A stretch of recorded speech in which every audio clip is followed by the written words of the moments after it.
허위 보도를 한 것이라며 강한 유감을 표했습니다.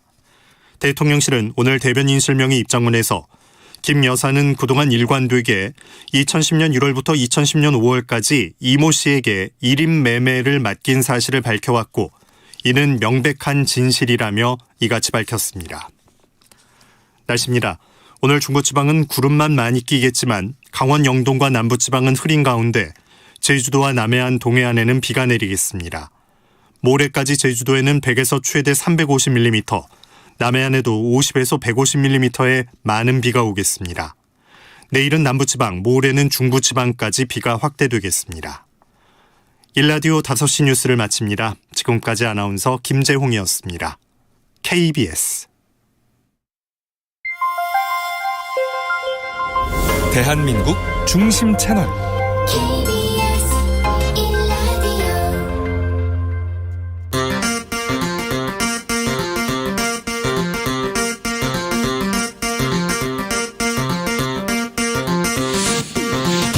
주진우 라이브.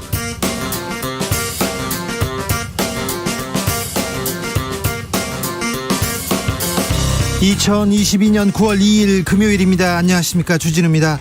여야 모두 전쟁입니다 외치고 있습니다. 민주당 이재명 대표 검찰 소환 통보를 전쟁입니다 라는 문자로 보고받았지요. 이에 대해서 국민의힘 권성동 원내대표 범죄와의 전쟁 맞받아쳤습니다. 검찰은 이 대표 6일 소환 조사한다고 밝혔는데요. 야당은 전면전 선포했습니다. 정치권에 불어닥친 역대급 전쟁, 박지원 전 국정원장과 들여다보겠습니다. 오늘 아침에도 윤석열 대통령 출근길에 기자들과 만났습니다. 이재명 대표 소환 질문에 경제와 민생이 우선이고 기사를 꼼꼼하게 읽을 시간도 없다 즉답했습니다. 윤 대통령 이준석 전 대표에 대해서도 비슷하게 답변을 한 적이 있습니다. 민감한 현안 비껴가는 대통령의 답변 태도, 국민들은 어떻게 보고 있을까요? 정치연구소 영앤영에서 짚어봅니다. 태풍 소식입니다. 제11호 태풍 흰남노가 국내에 상륙할 예정입니다. 우리나라에 어마어마한 피해를 입혔던 매미 사라보다 더 강력한 역대급 세기라는데요. 걱정입니다.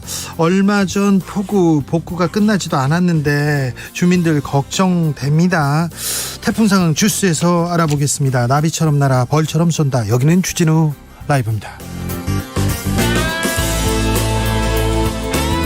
오늘도 자중차에 겸손하고 진정성 있게 여러분과 함께 하겠습니다. 9월입니다. 추석이 일주일 남았습니다.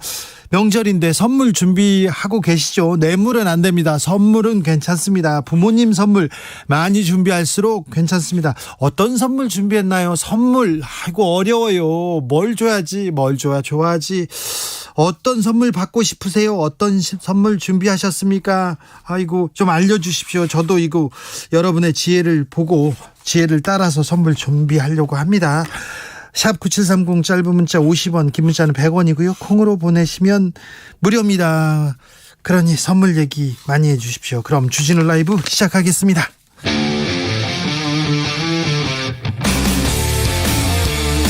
탐사보도 외길 인생 20년. 주 기자가 제일 싫어하는 것은?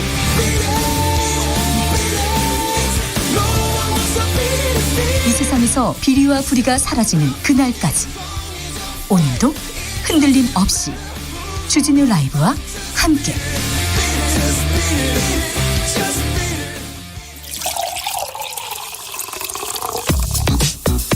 진짜 중요한 뉴스만 쭉 뽑아냈습니다. 주스 은지옥기업. 네, 시사인 김은지입니다. 오늘은 주스 시사인 김은지 기자가 맡아주셨습니다. 감사합니다. 태풍 흰남노가 오고 있어요? 네, 다음 주 화요일 6일에 한반도에 상륙할 것으로 보인다고 기상청이 예보했는데요. 네. 추석 앞두고 태풍 대비에 초비상이 걸렸습니다. 네. 기상청에 따르면 원래 예상 경로가 달랐었는데요. 네. 바뀌어가지고는 6일 새벽에 경남 남해안 부근에 상륙하는 것으로 바뀌었다라고 하는데요. 네.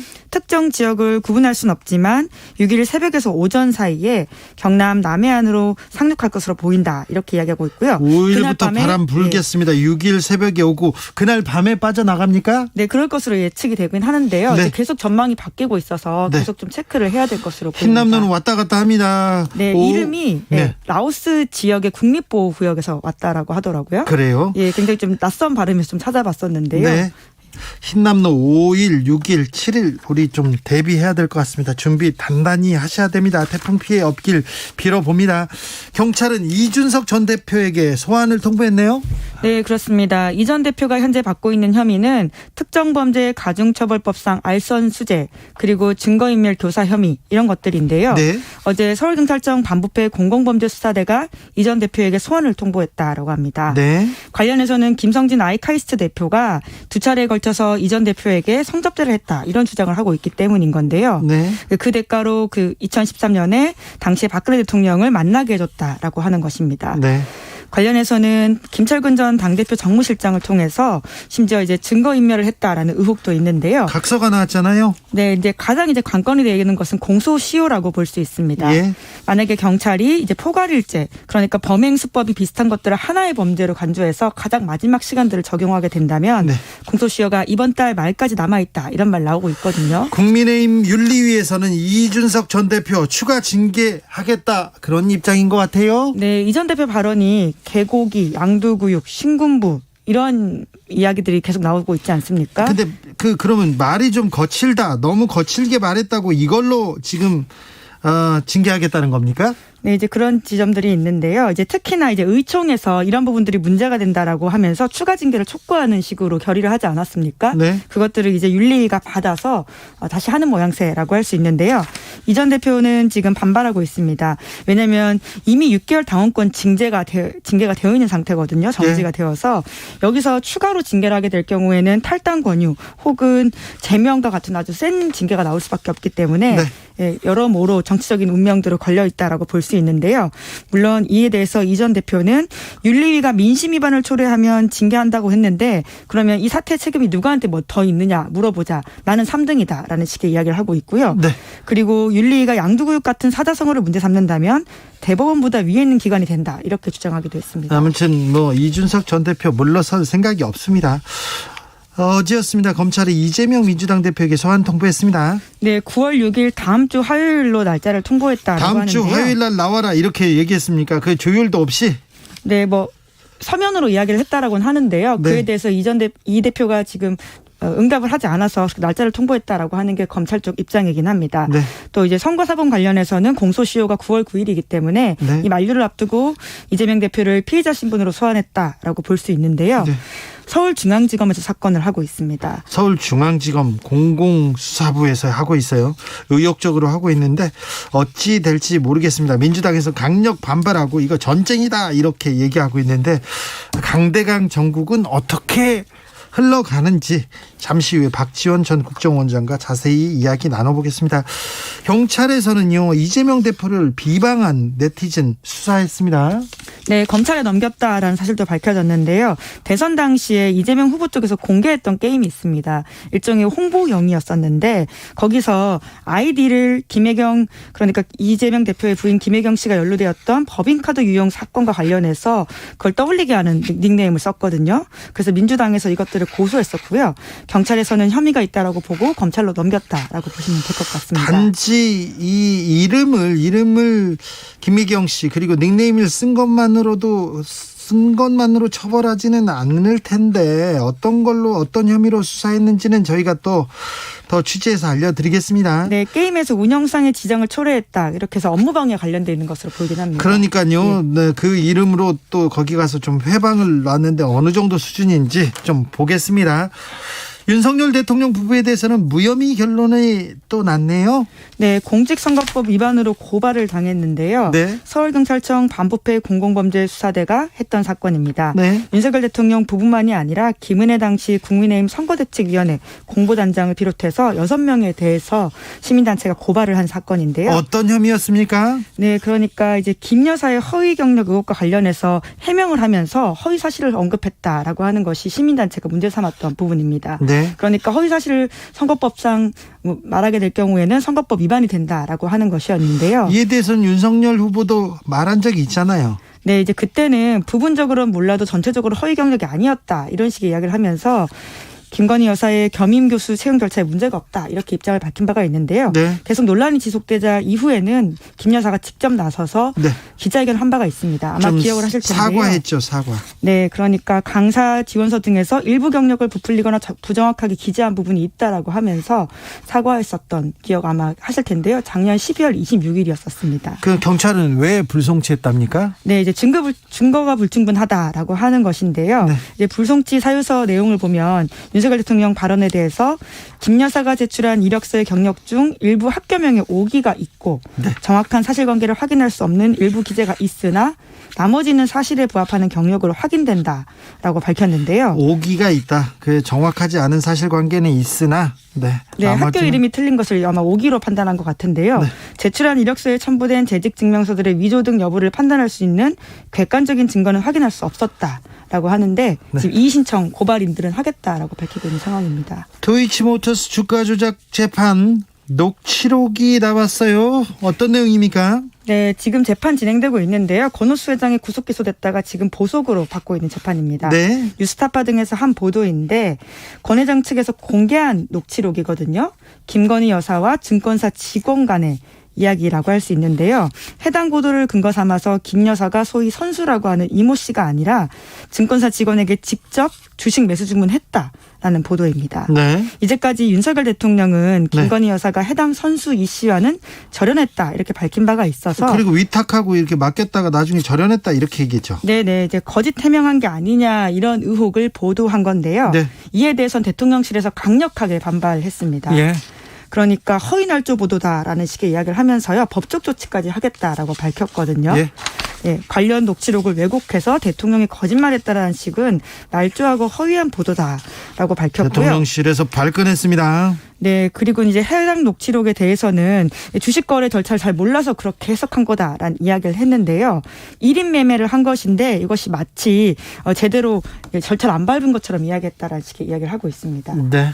그러니까 위임에 대한 해석이 좀 나뉘는 부분이 있어서요. 좀 더 따져봐야 될 부분이 있어 보입니다. 진행상 지켜보겠습니다. 한미일 세 나라 외교 안보 수장들이 만났습니다. 네, 김성환 대통령실 국가안보실장이 미국 하와이에서 제이크 설리번 미국 백악관 국가안보보좌관 그리고 일본의 아키바 다케오 국가안전보장국장을 만났는데요. 네. 하와이는 미국의 인도태평양 사령부가 있는 곳입니다. 네. 1년 넘는 기간 동안에 만났기 때문에 더욱더 눈길을 끌고 있는데요. 무슨 얘기한답니까? 네, 아무래도 북핵 문제는 우리 입장에서는 굉장히 중요한 부분이기 때문에 그 이야기는 당연히 나왔다라고 하는데요. 사실 눈길을 끄는 것은 최근에 미국에서 통과가 된 인플레이션 감축법 예. 그리고 반도체 과학법 이런 예. 것들이거든요. 전기차 보조금 우리나라는 안 주고 그냥 그 미국에서 지금 생산되는 것만 주겠다 이렇게 발표한 거 말이죠. 네, 이제 그러다 보니까 국내 업체가 공장을 지어주고 일종의 뒤통수 맞은 게 아니냐 이런 보도들이 줄을 이었었거든요. 네. 이제 그래서 비판들에 대한 것들을 김 실장이 관련해서 한국 측 업계 우려를 전달했다 이렇게 밝혔습니다. 중국의 권력 서열 3위입니다. 매우 고위층인데요. 이번 달에 한국 옵니까? 네, 리전수 전국인민대표대회 상무위원장 그러니까 한국으로 치면 국회의장격이라고 하는데요. 네. 낸시 펠로시 미 하원 의장과 비슷한 은사라고 같은 보면 격이네요. 됩니다. 예, 거기도 국회의장이었으니까요. 네. 중국 최고 지도자 최고격인의 방한은 7년 만이다라고 볼 수 있는데요. 2015년에 장더장 상무위원장이 온 이후로는 오랜만에 온다라고 할 수 있습니다. 대통령 만납니까? 대통령 만나는 건 아직 확정은 되지 않았다라고 하는데요. 네. 우선은 김진표 의장은 카운터파트격이기 때문에 만난다라고 하고요. 한중 수교가 30년이었기 때문에 그런 지점에 대해서 기념도 하고 그리고 올해 2월 달에 박병석 당시 국회의장이 네. 베이징 올림픽 개막식 간 적이 있거든요. 네. 그에 대한 답방 성격이라고 하는데요. 네. 근데 조선일보에 따르면 따르면 리 위원장이 윤석열 대통령 예방할 가능성이 크다라고 합니다. 알겠습니다. 오늘 공정거래위원장 인사청문회가 열렸습니다. 네, 열리고 있는데요. 전해드린 바가 있는데 이해상충, 위장전입, 병역 특혜 의혹 같은 것들이 청문회 전에 불거진 바가 있습니다. 네. 오늘 청문회에서도 야당 의원들이 이 부분들을 좀 집중적으로 물었었는데요. 보험연구원장이 했었지 않습니까? 이 얘기 나왔겠죠? 네, 아무래도 이해상충 논란이 그 부분에 집중되어 있는데요. 강병원 의원이 보험연구원장 있으면서 고액연봉 받고 좀 문제되는 게 아니냐 이런 식의 지적을 했는데요. 이해상충이 있는 부분에 관해서는 제척하겠다고 한 후보자가 밝혔습니다. 네. 네, 뿐만 아니라 또 이런 이야기에 대해서는 국민의힘에서는 일정 부분 민주당을 지적하는 이야기도 나왔는데요. 네. 원장을 특정 업계를 대변하는 사람으로 몰아붙인다라고 오히려 비판을 하기도 했었습니다. 특정 업계를 대변했던 사람입니다. 뭐 연구원이기 때문에 네. 이제 그런 것까지는 아니다라는 취지로 보이긴 하는데요. 하지만 보험업 연구원장 자체가 보험업체가 만든 민간 기관이긴 그 합니다. 돈으로 받은 기관이기 때문에 특정 업체를 대변했던 사람, 지금 대변하는 사람은 아니고요. 했던 사람이라고 이렇게 볼 수 있는데 이분 또 주소지 허위로 많이 전했잖아요. 네, 많이는 아니고 한 번 그 관련해서 이야기가 있는데요.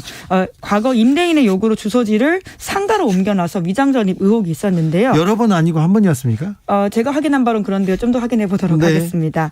예, 부적절한 처신이었다라고 본인도 인정하고 오늘 자리에서 사과를 하긴 했습니다. 네. 뿐만 아니라 그 석사장교 제도와 관련해서도 네. 상당한 혜택을 받았다라고 생각한다면서 공적 부분에 관한 책임식을 더 갖겠다라고 네, 밝히기도 그렇죠. 했습니다. 네, 들어가자마자 바로 수료. 네. 입대하자마자 바로 전역. 이건 좀 바로 너무했지 아니고 않습니까? 6개월. 예. 6개월 훈련 받고 임관하자마자 바로 그만뒀으니까. 알겠어요. 네. 네, 그 정확한 주진우 라이브를 지향하는 것으로. 네, 6개월 동안 훈련을 받고 그걸로 바로 끝났습니다. 네. 네, 이제 게다가 그때 이제 일반회사 다니고 있을 때여가지고는 논란이 됐었거든요. 본인은 그 회사를 휴직하고 군대를 간 거다라고 밝히고 있긴 합니다. 알겠습니다. 네, 국방부가 BTS 관련 여론조사 하겠다고 했었지 않습니까? 네, 그렇죠. 근데 입장을 좀 바꿨어요. 네, 거센 논란에 부딪히자 그렇지 않겠다라고 밝힌 건데요. 사실 입장문을 보면 언론 보도가 잘못되었다는 취지의 이야기를 하고 있습니다. 뭐라고 했어요? 그러니까 현재 BTS 병역 문제 관련해서 국방부가 마치 여론조사로 정책 결정을 하는 것처럼 언론에 보도되고 있는 바 국방부 입장을 명확하게 알려드린다라고 하면서 여론조사로 뭐 물어보겠다고 했잖아요. 네, 국회에 출석해서 그런 취지 이야기를 했기 때문에 충분히 그렇게 보이는 지점들이 있었는데요. 하지만 여론조사 결과에 따라서 결정한다는 의미는 아니었다라고 지금 장관이 밝히고 있거든요. 그럼 여론조사 왜 했대요? 재미로 했습니까? 아직 한 건 아니고요. 이제 할 수도 있다는 취지 이야기였던 건데요. 아마 좀 여론을 떠본 게 아닌가라는 해석도 나오고 있습니다. 그런데 거세게 이제 비판이 나오자 바로 접은 게 아니냐라는 해석이 나오고 있습니다. 정치권에서 BTS 마케팅 자꾸 하려고 하는데 반대합니다. 네, 이거 그냥 간섭도 하지 말고요. 그냥 두면 잘하고 있습니다. 그 국가에 다 보탬이 되고 잘하고 있는데 굳이 또 이용하려다가 이게 뭐 하는 건지.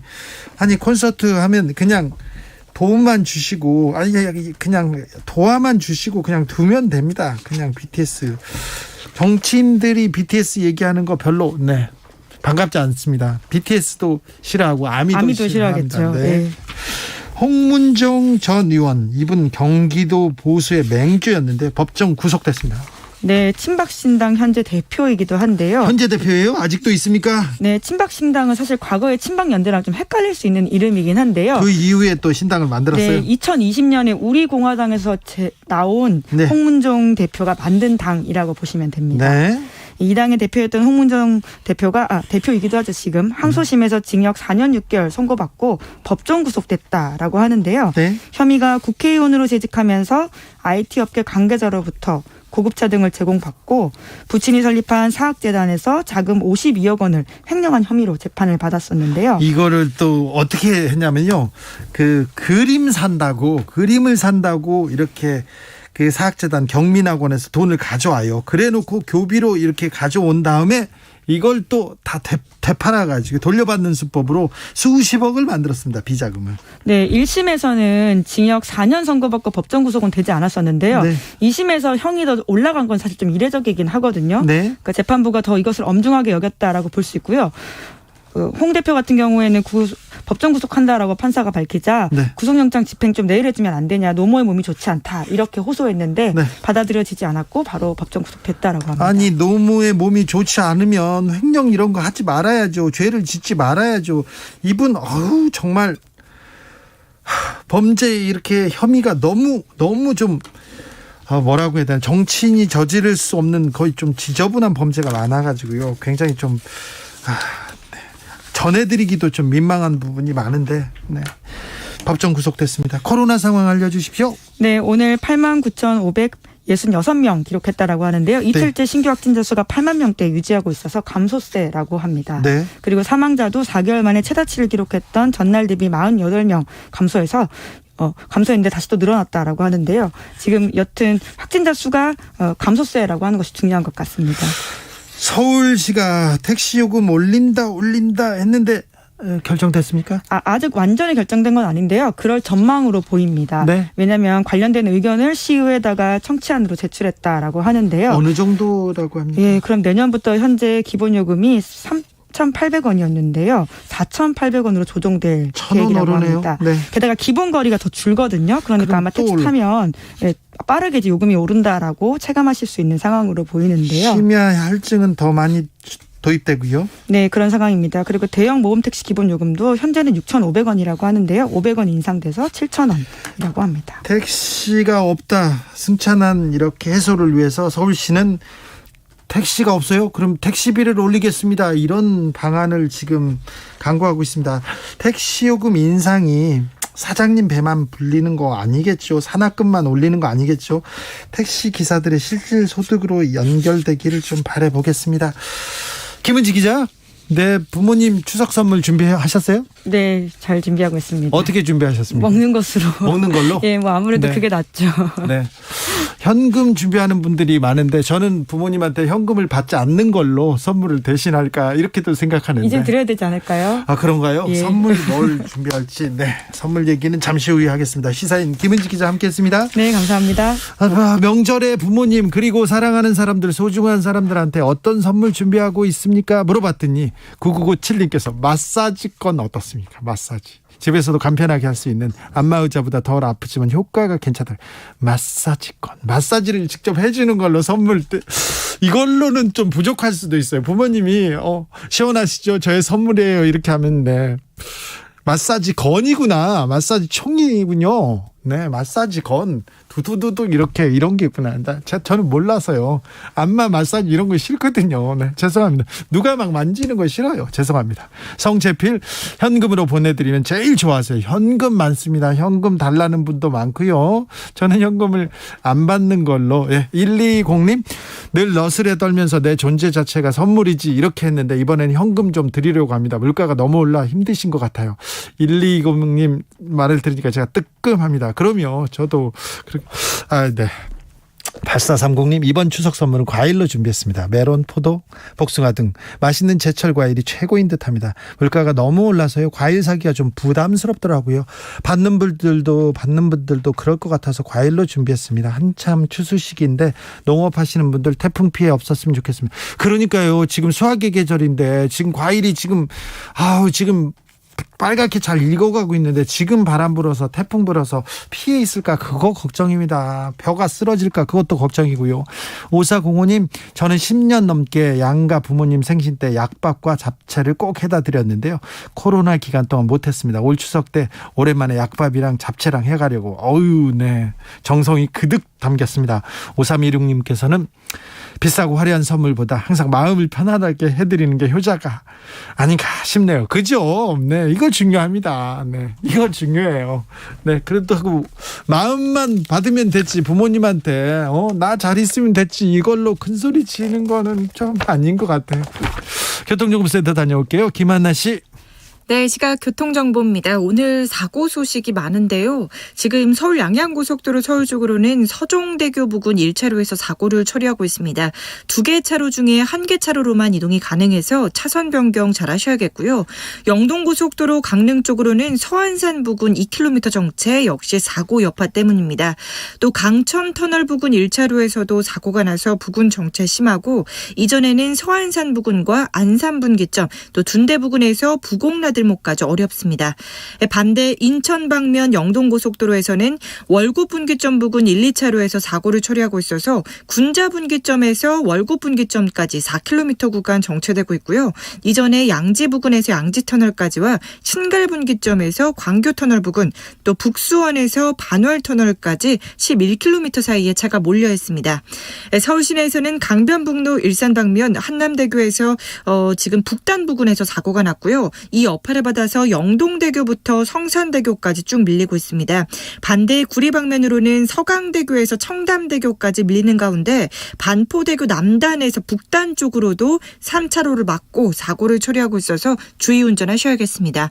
KBS 교통정보센터에서 김한나였습니다.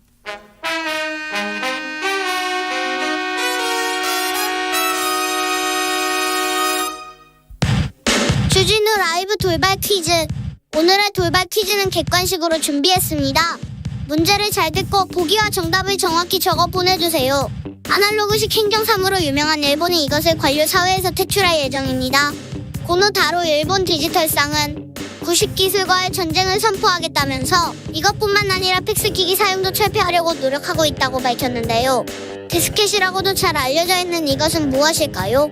보기 드릴게요. 1번 마스크, 2번 플로피 디스크. 다시 들려드릴게요. 1번 마스크, 2번 플로피 디스크. 샵 9730 짧은 문자 50원, 긴 문자는 100원입니다. 지금부터 정답 보내주시는 분들 중 추첨을 통해 햄버거 쿠폰 드리겠습니다. 주진우 라이브 돌발 퀴즈 월요일에 만나요.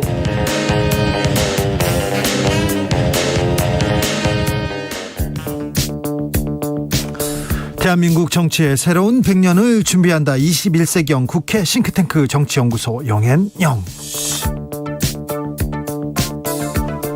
정치권에 보냅니다. 고급진 정치 컨설팅. 오늘도 뜨겁게 분석해 보겠습니다. 영앤영의 첫 번째 영입니다. 최영일 평론가 어서 오세요. 안녕하세요. 또 다른 영입니다. 엄경영 시대정신연구소장 어서 오세요. 네, 안녕하세요. 네, 정기국회 시작됐습니다. 민생 얘기를 하고 뭘 하겠다고 하는데 네네. 종부세법 관련돼서는 네네. 또 처리를 하긴 했어요. 일부. 야에서. 네. 그러니까 어제가 이 정기국회 개회일이었잖아요. 네. 9월 1일 법적으로 100일은 정해져 있는 거예요. 네. 일어나면은 이제 이건 뭐랄까 태업이 되는 겁니다. 국회의원들의. 지금껏 태업했는데 뭐. 근데 이 5월, 6월, 7월 보면 일 거의 안 하고 네. 다 이제 내부 상황에만 매몰돼 있었고 원구성이 안 돼서 뭐 네. 2달 가까이 질질 끌었잖아요. 그렇죠. 그런데 이제 정기국회 시작이니까 100일이라도 제대로 바짝 일을 해야 되는데 어제 하루는 오전 속보가 그럴듯했어요. 예. 종부세에 대해서 여야가 이견이 있는 대목도 있고 합의된 대목도 있는데 네. 뭐 간단하게 말씀드리면 이제 일시적인 2주택자 중과세 유예해준다. 그리고 이제 고령자 네. 또는 이제 장기 보유자. 네, 장기 보유자 이런 분들은 이제 또 이것을 납부 유예해준다. 이건 합의가 돼서 처리가 되는데 문제는 이제 이 금액. 이 시장 공정가액, 공정시장 가액이라고 하는 게 우리나라 집값이 복잡해요. 시가가 있고. 근데 시가는 오락내락하니까 공시지가가 있고. 공시지가가 있고. 공시지가가 좀 1년 단위로 이 정도가 표준 가격이다 하는 게 맞는데 격차가 너무 커요. 그렇죠. 공시지가도 이 집하고 저 집하고 그리고 또 새로 지은 집 네. 많아요. 근데 달라요. 이제 그 과세 지표가 되는 게 바로 이제 공정시장 가액인데 그거는 시가하고 한 60% 정도, 한 40% 격차가 있단 말이죠. 이걸 지난 문정부는 올리자, 맞추자, 현실화하자 그랬던 거고 이번 정부 들어와서는 무슨 얘기야? 종부세를 그 이전으로 되돌려 놓겠다. 그래서 지금 14억으로 공정시장 가액을 상향하자. 현재 11억이에요. 3억 정도 상향하자. 민주당은 안 된다. 지금 이런 불이익을 당하는 이 세금 대상자가 늘어나 버리지 않느냐. 이걸 지금 축소하자는 게 여당 입장. 야당은 안 된다. 만약에 불이익을 볼 수 있는 사람들을 좀 이걸 배제해 줄 수 있는 방법들은 따로 있는데 자, 그런 이 싸움 때문에 이건 분리 처리하기로 한 거죠. 그 분리 처리하기로 했는데 종부세 하나 그리고 또 일부 통과해놓고 그 다음부터는 전쟁입니다. 이틀 만에 전쟁. 이틀 만에 전쟁입니다. 네. 이틀 만에 전쟁이 벌어졌는데요. 사실 국민의힘은 얼마 전에 100대 민생 과제라고 발표를 했어요. 네네. 했어요? 네. 그리고 민주당도 그저께 22개 민생 중점 처리 법안 네. 이제 발표를 했는데 했습니다. 사실은 이 양대 정당이 다 민생을 모토로 들고 나왔지만 이게 공통 분모가 별로 없어요. 그러니까 민주당은 이제 주로 이 노란봉투법이라든지 이 진보 진영의 입장을 대변한 그런 민생 법안들이 많고요. 국민의힘은 이제 주로 경제 살리기, 네. 이제 뭐 대기업 이런 것들이 많은데 제가 보기에 공통 분모가 하나 있습니다. 그러니까 중소기업을 대상으로 한 이 납품가 연동제. 네네. 네, 지금 이제 3고 고금리 고환율 그리고 이제 고물가 이런 와중에 중소기업들의 고통이 가중되고 있는데요. 양당의 의견이 굉장히 근접한 게 바로 중소기업을 위한 납품가 연동제다. 이게 이제 양당이 다 큰소리 치고 있는데요. 문제는 최근에 그 정부 입장이 좀 신중해지고 있어요. 그러니까 처음에는 용산 대통령실을 비롯해서 중소기업 납품가 연동제 처리하자 이런 입장이었는데 오늘 이제 한기정 공정위원장 그 청문회 지금 열리고 있는데요. 한기정 후보자도 이거에 대해서 신중한 입장을 보이고 있다. 그래서 제가 보기에는 어차피 의견 접근이 안 되는 거를 억지로 처리하기는 힘들다. 그래서 100개와 22개 뭐 대결인데 어쨌든 의견이 접근한 중소기업을 위한 아주 고통이 가중되고 있는 납품가 연동제라도 처리했으면 좋겠다 이렇게 생각을 합니다. 네, 0013님 오후에 활력소 주진우 라이브 잘 듣고 있습니다. 그런데 들려오는 소식마다 마음 무겁습니다. 네네네. 언제쯤 행복한 미소 짓는 날이 올까요? 당분간은 어려울 것 같습니다. 국정감사도 10월이고 네. 지금 민생법도 여기 산적해 있는데 막혀 있고. 전쟁은 어떻게 할 거예요? 물러설 또 민주당이 아닙니다. 그러니까 지금 추석 전 밥상에 네. 뭐가 올라가야 되냐면 여야 모두 이제 민생 경쟁을 시작했으면 특별히 정부 여당은 민생 얘기를 올리고 싶었을 거예요. 올리고 싶었을 거고 지금 여러 가지 그러니까 이제 지금 내년도 정부 예산 한 639조 정부가 발표하니까 네. 내용을 뜯어보니 긴축재정이라는 건 이해한다. 네. 근데 민주당이 보기에 복지 예산이 왜 이렇게 삭감되느냐.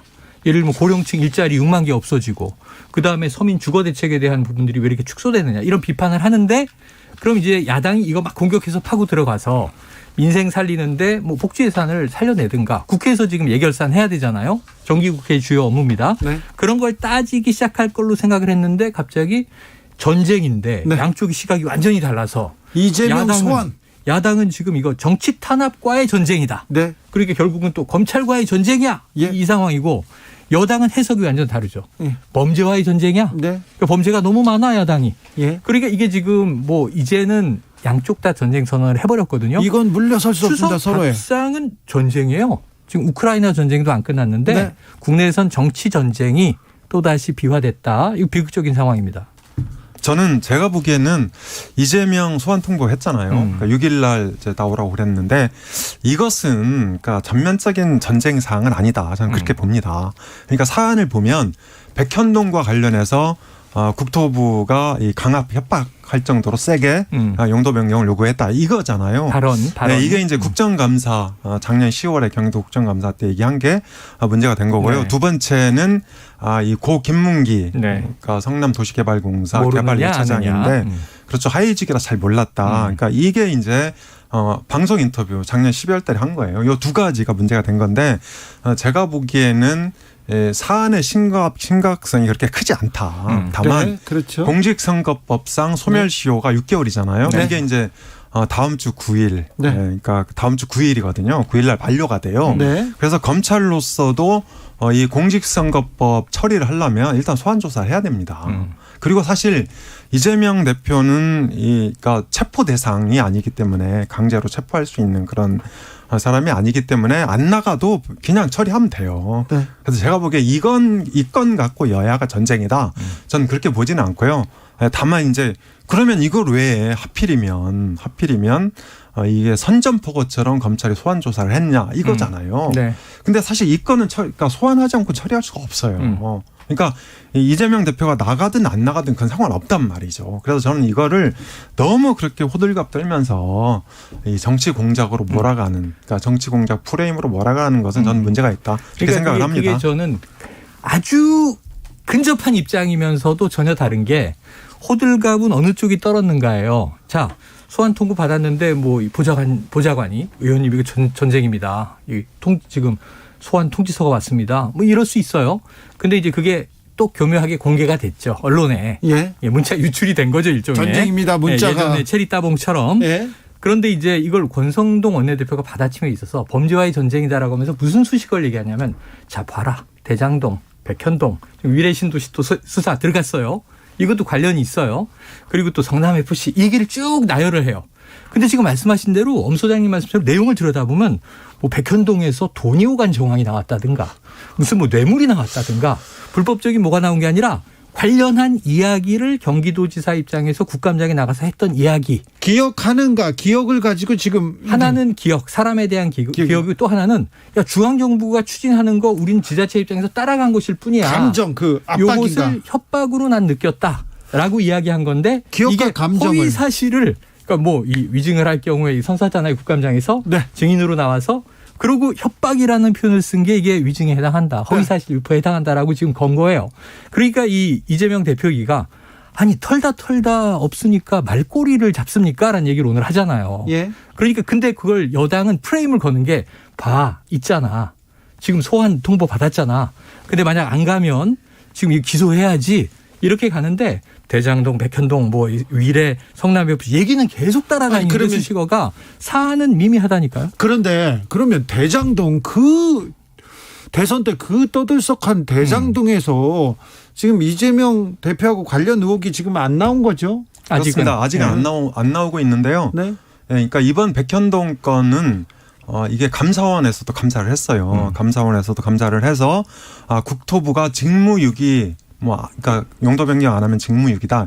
이렇게 협박한 것은 아니다. 이렇게 감사 결과를 내놨거든요. 그래서 제가 보기엔 어쨌든 이 백현동 건하고 고 김문기 처장 건은 사실 네.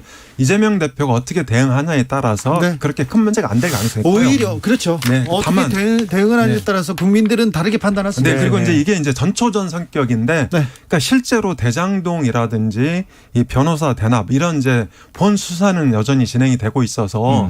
나중에는 이제 뇌관으로 작용할 수 있다. 그런데 어쨌든 이재명 대표도 3중 방탄망을 구축했잖아요. 처음에 이제 1차는 국회의원 배지를 달았고 2차는 당대표 됐고 또 3차는 뭡니까? 당헌 80조 3항. 그러니까 직무 정지 되더라도 당무에서 구제할 수 있는 조항을 만들었단 말이에요. 그래서 제가 보기에 요 정도 갖고 이재명 당대표의 털끝 하나 못 건드린다. 네. 그리고 민주당이 지금 이 169석을 차지하고 있잖아요. 게다가 윤석열 대통령 지지율이 아주 안 좋습니다. 뭘 걱정하십니까? 지금 이걸로 밀어붙이기 쉽지 않을 거려 얘기합니다. 2331님께서 떳떳하다면 검찰 수사 받아야 됩니다. 정치보복이란 말은 어울리지 않습니다. 얘기합니다. 남진자님께서는 김건희 리스크 희석하려고 하는 건 아닐까요? 민주당에서는 김건희 특검, 김건희 드라이브를 걸기 시작했어요. 네네. 이미 이른바 언론에서 이야기하는 강성 의원들이 주도해서 김건희 특검법은 발의를 했다.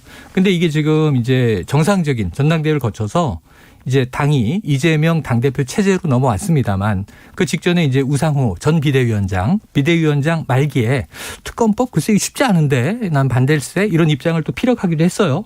그러니까 이제 민주당 내에서도 이걸 키울 거냐 아니면 조금 완만하게 갈 거냐 이제 노선과 전략의 차이가 있는데 그렇죠. 지금 이 사안을 여당이 키우고 있다. 왜냐하면 이거 보세요.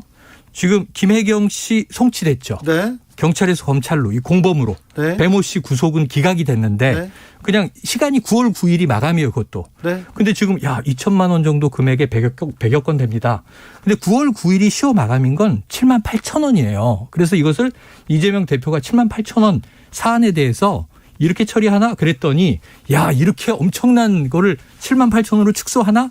근데 공직선거법은 7만 8천 원이 맞아요. 민주당 의원 부인 3명과 넷이서 식사한 거. 밥 한 끼. 밥 한 끼. 그 본인 것은 본인이 결제한 게 맞고 3명 것을 대납했다.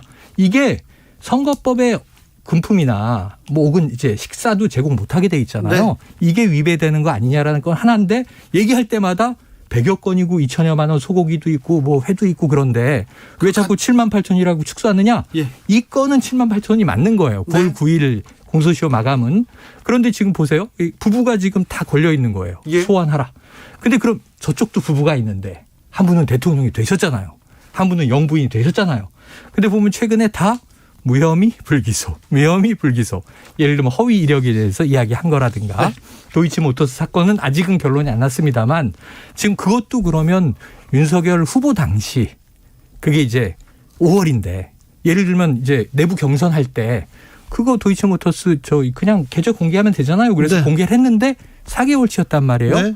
거기에 대한 이야기가 그건 허위 아니냐? 지금 이런 또 반론이 나오는 건데 국민이 보기에는 이 두 야당의 두 내외와 여당의 집권자의 이 두 내외가 너무 공권력이 좀 형평성이 어긋나는데 하는 문제가 생기면 네. 민주당 입장에서는 김건희 특검법을 밀어붙일 가능성도 있는데 여론에 달려 있다 이렇게 그렇죠. 봅니다. 오히려 이렇게 이재명 대표한테 소환장 오고 그러니까 그 강성이라고 해야 되나요? 영부인 김 여사에 대한 얘기를 더 목소리 높이는 사람들이 많아졌거든요. 그렇죠. 네. 김혜경 씨 법카 문제 한마디만 하고 제가 네. 영부인으로 넘어가겠습니다. 그러니까 7만 8천 원은 말씀하신 대로 소멸시효가 9월 9일이에요. 똑같이. 9일이죠. 네. 근데 2천만 원은 이제 공금 횡령에 해당이 되는 전반적으로. 거고요. 공금 횡령은 굉장히 가중 처벌하고 있습니다. 그것이 이제 2천만 원이고요. 네, 그래서 이 건은 사실 이게 이 주가 조작, 그러니까 10년 전 주가 조작하고 같이 비교하기는 좀 어렵다. 그러니까 이런 말씀 드리고요. 그리고 사실 민주당이 그러니까 김건희 특검법 이전에 대통령 관저 의혹을 비롯한 국정조사 요구서도 지금 제출해 놓은 상태예요. 네네네. 그런데 그러니까 국정조사를 만약에 시작을 한다 그러면 범죄 혐의가 있는 이 대상자 장본인 김건희 여사를 국회에다 세워서 망신 주겠다. 뭐 이제 사실 그런 거고요. 또 김건희 특별법 같은 경우에는 김건희 여사가 아무리 미워도 뭐 저도 사실은 요즘 용산 대통령이 잘한다고 생각은 안 하는데요. 아무리 미워도 여사도 빼고 이름이 또 김건희 특별법입니다. 그러니까 망신 주기로 내지는 정쟁 일환으로 이제 이렇게 쓰고 있다. 저는 그런 면에서 민주당도 정말 자제할 필요가 있다 생각을 합니다. 그런데요, 이 문제를요. 오늘 윤석열 대통령이 아침에 기자들을 만나는 자리에서 기사를 안 봐서 모른다. 네. 기사 이렇게 대응합니다. 대통령의 이런 정치 현안에 대한 대응 태도 국민들은 어떻게 볼까요? 자 이렇게 말씀드릴게요. 바로 이번 주예요. 네. 이번 주 초 월요일부터 이제 이재명 대표의 당대표 행보가 시작이 됐어요. 그렇죠. 근데 그때 국립현충원 가고 문재인 대통령 만나러 이제 평산마을에 갑니다. 그래서 다음 날 화요일 오전에 이진복 정무수석을 보내서 대통령이 축하난도 보내고 전화 통화하잖아요. 통화합시다 해서 한 3분여 통화를 했는데 그 속보를 보면 자 빠른 시일에 조속히 만나자. 영수회담을 1대1로 받지는 않겠지만 여당의 당 상황이 안정화되면 여야 대표와 좀 함께 보자. 민생 국회 챙긴다. 협치 필요하다. 통합 이런 필요하다. 얘기를 해요. 네. 민생이 중요하다. 네. 자 그런데 불과 며칠 그 통화의 여운이 가시기도 전에 그 제1야당이자 국회 다수당의 대표가 소환 통보를 받은 거예요. 그럼 대통령이 기사를 안 봤을 수는 있어요. 그 말은 거짓말이 아닐 수 있어요. 기사를 안 봤는데 그다음에 모른다는 거짓말이 될 수 있어요. 그럼 이게 정말이라면 어떻게 되냐면 정무라인은 일을 안 한 거야. 아니, 대통령이 이걸 보고 안 합니까? 지금 민주당 지금 이제 국회에 다수당의 이 당대표가 소환 통보를 받았는데 이런 건입니다. 네. 그럼 예를 들면 정말 대통령이 이 수사와 법을 모르는 분이야. 그 못 알아들을 수도 있어. 이분은 전직 검찰총장에 대한민국에서 수사를 하면 가장 최고 전문가가 현직 대통령이에요. 네. 그럼 이게 검찰이 소환 통보한 게 어떤 의미인지 알 거고 혐의가 뭔데 이런 거 본인이 캐물을 겁니다. 네. 그 정무라인이 아무도 보고를 안 했어요. 이게 기사화가 막 됐는데 신문을 안 봤기 때문에 대통령이 모르면 그럼 오늘 환율을 모르시겠네 대통령? 신문 안 보셨으니까. 경제가 지금 어떤 상황인지 모르시겠네요. 경제 공부만 하고 있대잖아요. 경제만? 네. 그럼 이를 민생 문제 모르시겠네요. 서민들이 얼마나 힘든지. 공부만 하고 있대요. 민생은 또 하고 있어요? 네, 네. 그러면 주택 아실까? 주택 하고 있대요. 그럼 주택, 민생, 신림동. 경제. 네. 그 안보는? 안 보여? 예. 안 보나 보죠. 안보는 안 보나 보다? 네, 네. 어휴, 그런데 네. 이 태도 이걸 어떻게 봐야 될까? 그래서 저는 다수 국민들이 네. 정말 신문을 안 보셔서 이 사안을 몰라서 모른다고? 이 물음표가 땡땡땡 찍히면서 그렇죠. 저 발언은 적절한 것인가? 물론 그런 측면이 있습니다. 네네네. 그러니까 이재명 당대표 소환 뉴스는 그 전날 떴죠. 네. 그러니까 아침에 보도된 것뿐만 아니고 그 전날 이미 오후부터 네. 온오프라인을 이제 그 점령하기 시작한 거죠. 예, 예. 그래서 저도 퍼졌죠. 제가 봐도 윤 대통령이 그것을 몰랐을 가능성은 그렇게 크지 않아 보입니다. 다만 사전에 알았거나 내지는 사전에 보고 받았다고 또 얘기를 하면 온갖 억측성과 기사들이 넘쳐날 가능성이 있기 때문에 네. 저는 이제 이렇게 불가피하게 네.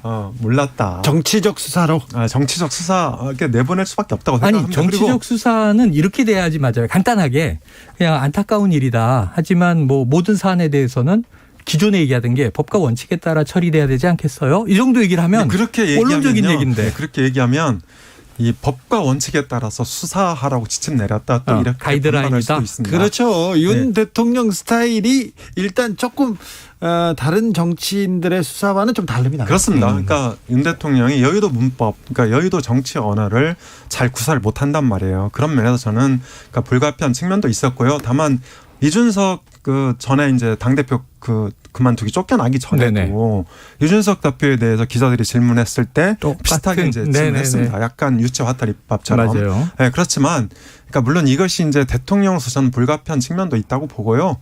다만 이제 이것이 이제 윤석열답지 못하다. 네. 과거 검찰총장처럼 왜 당당하게 얘기 못하고 또 못 치고 나가냐 이런 반론은 있습니다. 일각에서. 네. 그리고 이제 그 전에 영수회담 말씀하셨는데요. 잠깐 좀 그 이재명 당대표가 과거의 그 당대표를 생각하고 있는 거 아닌가. 그러니까 영수회담은 총재와 그러니까 대통령이 당의 총재를 겸임하고 있을 때 그러니까 김대중 대통령 그리고 유해창 총재까지 해당되는 말이에요. 네. 그래서 저는 이재명 당대표가 양자회담으로 제안을 했어야 된다 이렇게 네네. 생각을 하고요.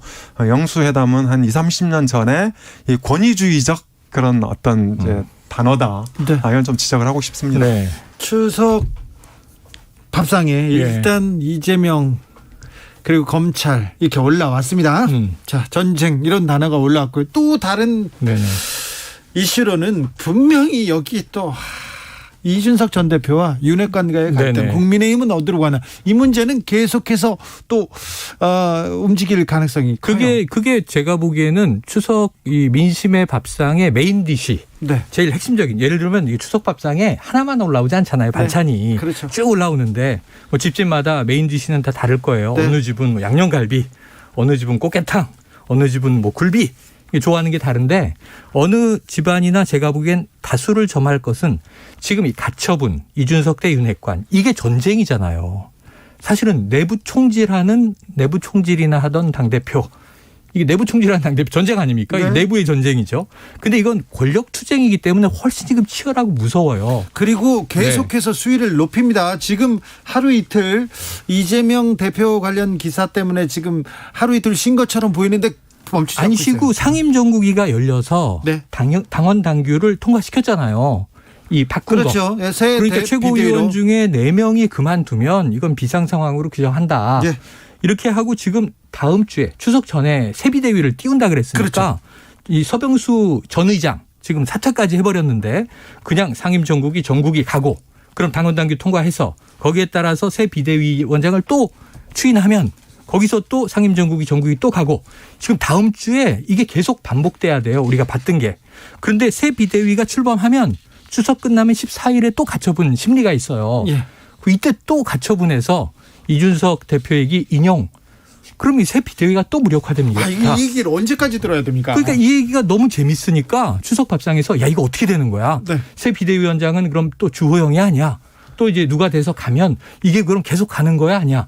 조기 전당대회 하는 거야? 이준석 날아가는 거야? 이 얘기가 제일 큰 화제가 될 수밖에 없죠. 그렇죠. 그러니까 다음 주 일정을 보면요. 5일 날 정국위가 예정돼 있습니다. 네. 정국위에서 말씀하신 대로 월요일. 이 비상 상황을 구체적으로 규정한 이제 당헌을 통과를 시키게 당원 당규 되면 변경안 96조. 네, 그러니까 당헌을 통과시키게 되면 추석 전에 다시 또 한 번 열어야 돼요. 그렇죠. 그러니까 상임 정국이 또 정국위를 열어서 비대위 새 구성안을 다시 네. 올려서 이걸 의결해야 된단 말이죠. 그러니까 이재명 그러니까 소환 일정은 6일이잖아요. 네. 그래서 이재명 소환권은 제가 보기에 밥상에 안 올라갑니다. 네. 그러니까 민주당 지지층 입장에서는 별로 걱정 안 하셔도 될 것 근데 같고요. 이 사안이 그렇게 중요하지 않아요. 네, 맞습니다. 그리고 진짜 올라갈 거는 누더기가 된 국민의힘 비대위권이다. 그렇죠. 사실 이게 이 상임 정국위를 열어서 비대위 구성안을 통과를 시키면 절차적으로는 이제 이 합법성을 확보할 수는 있어요. 하지만 내용상 보면 이게 국민의힘이 사실은 이제 법원과 맞선게되고 네. 또 국민의힘은 법치를 핵심 가치를 이 법치로 생각하는 이제 활용하는 그런 정당이잖아요. 그렇기 때문에 이 법치와 맞서는 그런 누더기 비대위를 밥상에 올리게 된다. 그래서 제가 보기에 다음 이 추석 밥상에서 훨씬 더 손해를 보게 될 정당은 오히려 국민의힘이다. 저는 그렇게 생각을 하고요. 네. 다만 여기서 이제 우리가 한 번 더 짚어볼 게 이게 이제 국민의힘이 대선에서 이겼던 거는 이 연합군이었기 때문에 저는 이겼다고 생각을 합니다. 그러니까 이 이재명 후보는 독립군으로 싸웠어요. 그러니까 김동연 후보가 나중에 단일화를 했지만 네. 사실은 이제 이재명 파워로 싸운 거고 이쪽은 이준석과의 세대 연합 그리고 또 절차적으로는 한철수와 또 단일화 공동선을 하고 그렇죠. 그리고 이제 지금 실질적으로 운영되고 있는 공동정부 즉 윤핵관과 김건희 여사 이렇게 이제 세 가지 어떤 세력이 연합해서 이 대선에서 이겼는데 문제는 두 세력을 다 아웃시키고 있다. 첫 번째가 이준석 세력, 네. 두 번째가 안철수 세력. 그래서 요즘 또 윤핵관하고도 또 안 좋다면서요. 그렇습니까? 윤핵관도 이제 지금 추출 과정에 있는데 이선후퇴 과정에 있는데 이렇게 되면 이 윤석열 대통령 친정 체제를 구축하는 거다. 그러니까 전 이제 지금 윤석열 대통령 친정 체제를 구축하는 과정이라고 생각하거든요. 야. 다만 이 친정 체제가 잘할 거냐? 네. 여기에 대해서는 좀 미지수다. 저는 정치적 오늘 정무 판단 그쪽이 엄 좀 소장님의 해석에서 네. 가장 좀 이제 새롭고 신선하고 탁월한 점은 김건희 여사 쪽을 세력으로 인정을 했다는 그러니까요. 거예요. 김건희 국정에 여사. 개입하고 있는 세력으로 인정을 하셨고 그럼 지금 말씀하신 대로 윤핵관도 분화가 돼서 네. 장라인도 있고 권라인도 있다는 거 아니에요? 근데 야 이게 정치물 안 되겠네. 다 빼버려. 그래서 지금 80명이 물갈이가 되면 그렇다면 그러면 지금 김건희 세력이 남잖아요. 그럼 윤석열 대통령의 친정체제라는 건 또 다른 말로 하면 김건희 여사와의 공동정부란 말이냐 이렇게 해석이 되니까 예. 그럼 이건 다수 국민들이 심각한데 이렇게 생각할 것이 다음 주 6일에 국민대 논문 표절 건에 대해서 국민대 내부의 위원회는 누가 참여했는지 다 익명으로 지금 이제 비공개예요. 비공개 위원회에서 표절은 아니다. 일부 인용하고 출처를 달지 않은 건 있지만 표절은 아니다. 여기에 대해서 학자들이 뿔나가지고 지금 연대 세력이 이거 검증한 거 발표를 6일 날 한다는 거거든요. 그러면 지금 이 표절건에 대한 문제 최근에 보석 장신구 아니 그걸 왜 며칠이 지나도록 왜 못 밝혀요. 왜? 지인 누구로부터 빌렸다. 네. 그러고 이건 어떤 빌리는 것에 대한 대여 비용은 주지 않고 그냥 친분으로 한 거다. 그래서 쓰고 돌려줬다. 소상공인 한 건은 영수증 자. 이거 얼마에 샀어? 500만 원 안 돼. 이걸 확인시켜주면 될 일인데 아무런 근거는 없고 그걸 정리를 안 제대로 해서 못하고. 계속 논란은 커지는 거 아닙니까? 그러니까 자꾸 밥상에 올라가는 거예요. 이런 게. 대통령실에 뭐 하고 있는지 시간 다 됐습니다. 아, 그래요? 최영일, 엄경영 두 분 감사합니다. 고맙습니다. 그렇습니다.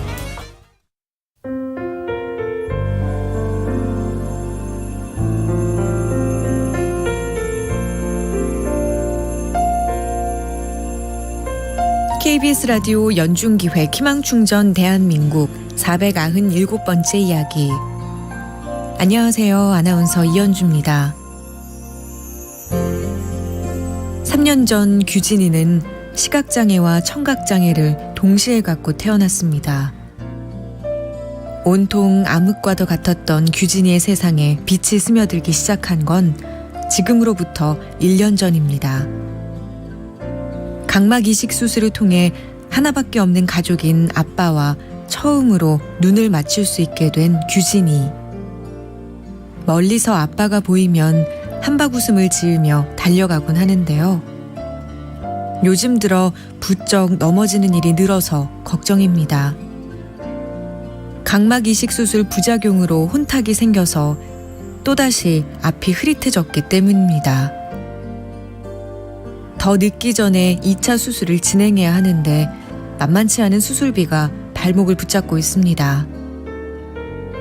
다시 규진이가 세상의 빛을 잃어버리지 않도록 여러분이 힘을 모아주세요.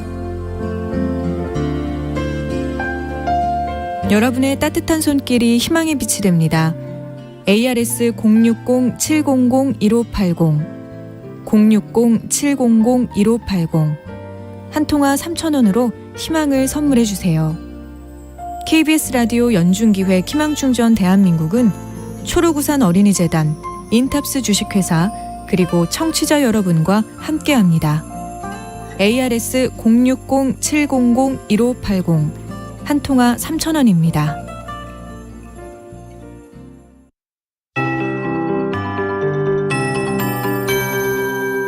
KBS 58분 날씨. 제주도에 호우특보, 강풍특보가 내려져 있고요. 비바람이 몰아치고 있습니다. 현재까지는 약 40mm 안팎의 비가 내린 상황이고요. 제11호 태풍 흰남노는 6일 새벽 경남 남해안에 상륙할 걸로 보여서 피해가 우려됩니다. 따라서 제주와 남해안은 동풍에 이어서 태풍의 영향으로 당분간 많은 비가 이어질 걸로 예상됩니다. 비 피해 없도록 주의하셔야겠습니다. 우선 모레까지 예상되는 비의 양만 보겠습니다. 제주도에는 100에서 250mm, 많은 곳은 350mm 이상 오겠습니다. 전남 남해안과 경남권 해안 50에서 150mm, 수도권을 비롯한 전국 대다수 지역에서 10에서 80mm 안팎의 비가 쏟아지겠습니다. 수도권을 비롯해 3일부터 비가 시작되는 곳도 꽤 많겠습니다. 제주도는 시간당 50mm 내외, 남해안은 시간당 30mm 안팎의 매우 강한 비가 예상되고 천둥, 번개, 돌풍이 동반되는 곳도 있겠습니다. 제주와 남해안에는 바람이 매우 강하게 불겠습니다. 그 밖의 지역도 바람이 강하게 불 것으로 보여서 시설물 관리도 잘 해주셔야겠습니다. 대부분 해상의 파도가 2에서 4m로 높은 가운데 제주 해상은 내일 밤부터, 남해 먼바다는 모레부터 물결이 3에서 8m로 더욱 높아진다는 거 참고하시기 바랍니다. 내일 서울의 아침 기온 20도, 낮 기온 27도로 예상되고요. 지금 서울의 기온은 26.7도입니다. 강혜정입니다.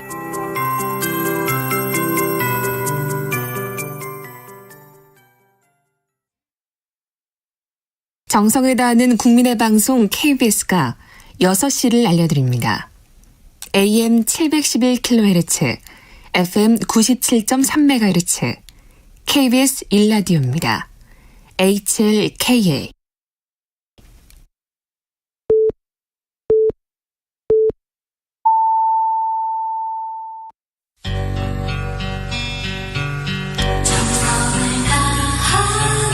정성을 다하는 국민의 방송 KBS 주진우 라이브. 그냥 그렇다고요. 이 시각 라디오 정보센터 뉴스입니다. 김건희 여사의 허위 경력 의혹과 관련해 거짓 해명을 했다며 고발당한 윤석열 대통령 부부 등에 대해 경찰이 무혐의 결론을 냈습니다. 민생경제연구소는 즉각 이의 신청에 나서겠다고 밝혔습니다. 더불어민주당은 도이치모터스 주가 조작 사건 연루 의혹을 받고 있는 김건희 여사가 직접 주식 매수 주문을 하는 등 관여한 정황이 드러났다는 언론 보도와 관련해 김건희 여사에 대한 기소와 처벌이 불가피하다고 주장했습니다. 대통령실은 이에 대해 녹취록을 왜곡 해석한 뒤 날조 허위 보도를 한 것이라며 강력한 법적 조치를 강구하겠다고 밝혔습니다. 검찰 소환 통보를 받은 더불어민주당 이재명 대표는 먼지털이가 안 되니 엉뚱하게 말꼬투리를 잡고 있다고 강하게 반발했습니다. 민주당은 윤석열 대통령의 의중이 실린 명백한 정치 탄압이라고 비판했습니다. 지금까지 라디오 정보센터 뉴스 정한나였습니다.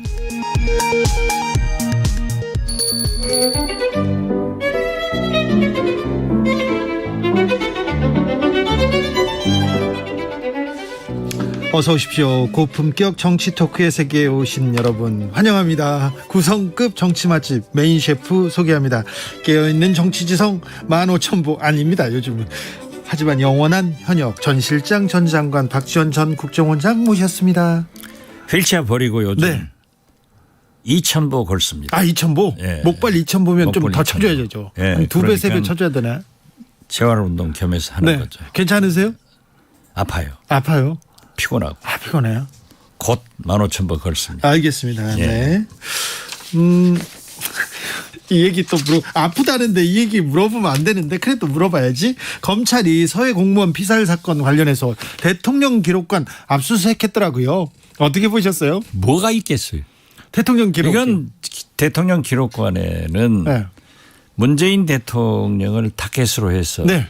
어떤 지시를 했는가, 예? 어떤 보고를 했는가 네. 했지만은 없어요. 없어요? 그런 일 없어요. 네. 그러니까 지금 보십시오.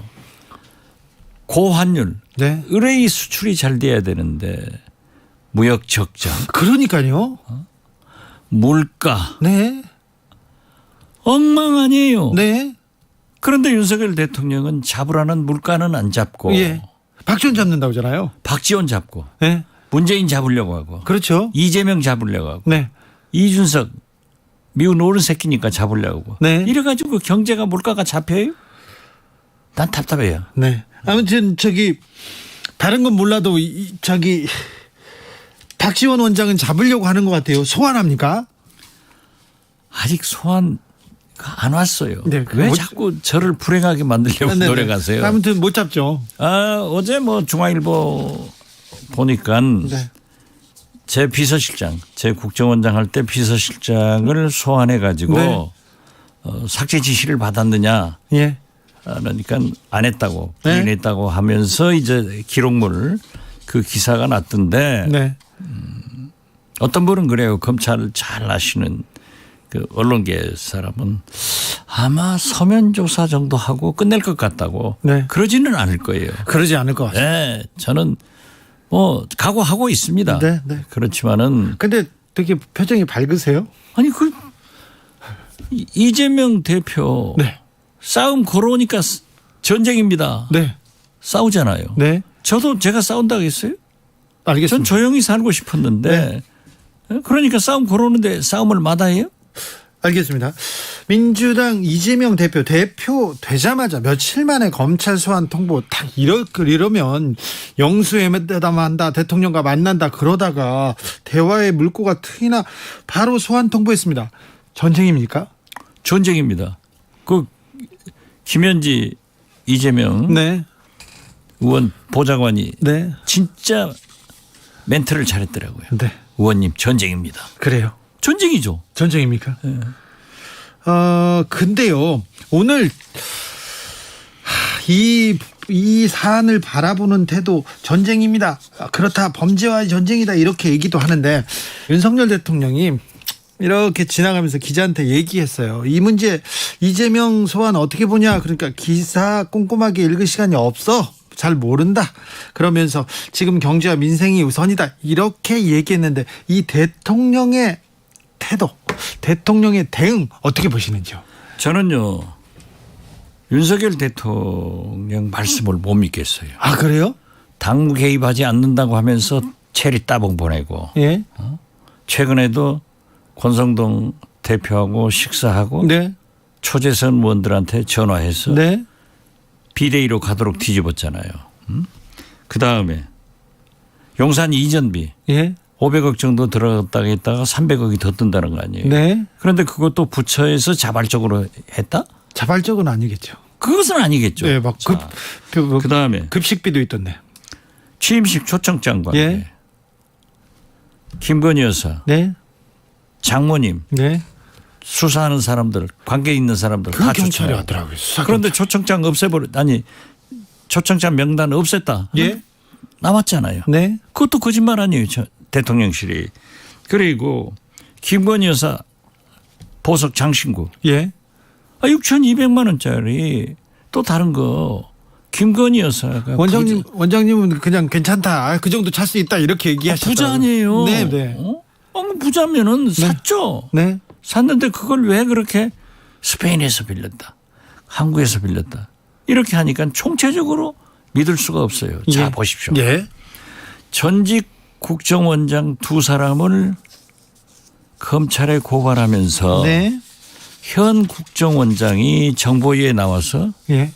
대통령에게 대면 보고를 했고 네. 승인을 받았다. 네.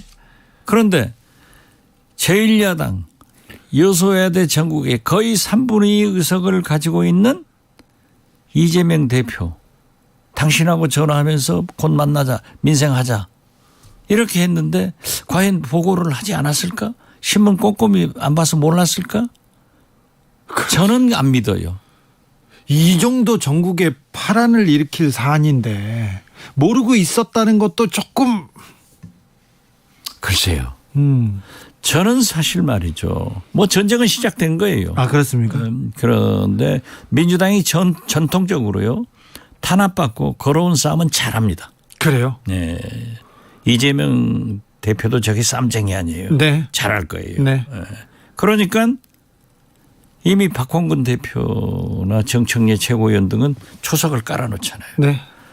김건희 여사의 특검, 네. 국정조사, 네. 뭐 장모, 예. 공사 예. 다 걸어놓잖아요. 네. 그러니까 강대강으로 가면은 지금 8월 무역 적자만 해도 95억 달러인데. 그러니까요. 경제는요. 민생은요. 66년 만에. 네. 이렇게 무역 적자가 나는데 이게 물가는 천정부지로 올라가는데. 연말은 더 어려워질 텐데요. 그런데 어떻게 하려고 그러냐 이거죠. 이거 어떻게 해야 됩니까? 진짜 경제는 더 나빠지는데 자꾸 정치권에서는 싸움, 강대강 이렇게 전쟁을 벌이고 있습니다. 그런데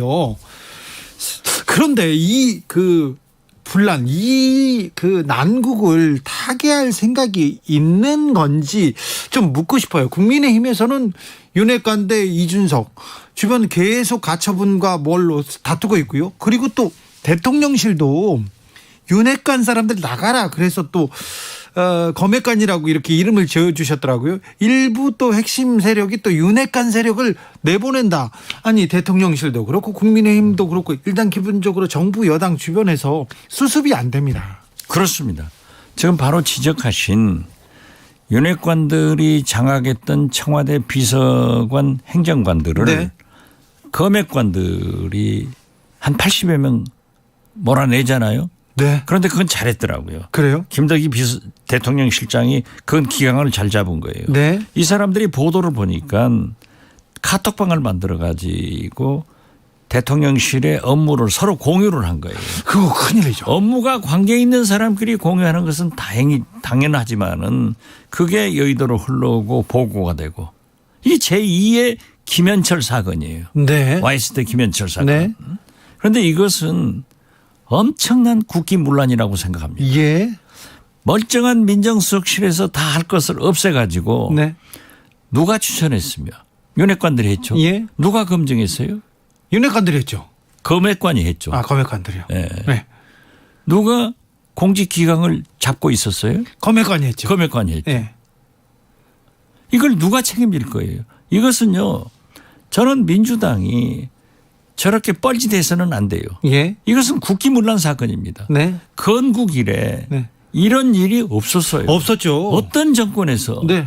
3개월 4개월도 안 됐는데 행정관 비서관들 80여 명을 감찰해서 몰아내고 더욱이 카톡방으로 그렇게 대통령실 업무를 공유해가면서 흘러냈다고 하면은 네. 이건 절대 용서해서는 안 될 문제입니다. 아, 김대중 정부 시절에도. 그래서 저는 네. 이 민주당이 네. 김건희 여사의 국정조사 예. 특검보다 예. 이 국기문란 사건을 먼저 예. 특검하고 국정조사해라. 예. 저는 그렇게 요구를 하고 싶어요. 김대중 정부 시절에 정부 마지막 갔을 때 문건이 하나 나온다든가 청와대 인사 중에 뭐 다른 얘기가 나온다. 정권 말기에 한두 번 있었어요. 있었죠. 거의 없었어요. 그런데 모든 정권 말기에는 네. 항상 공직자들이 또 네. 청와대 행정관 비서관들이 문건을 유출해 가지고 사고가 터져요. 그런데 지금은 정권 초기지 않습니까? 아니 그러니까 지금은 정권 초기 120일로 향하는 게 아니라 집권 말 퇴임 120일로 가는 그런 꼴이 지금 나타나고 있잖아요. 근데 이것은 네.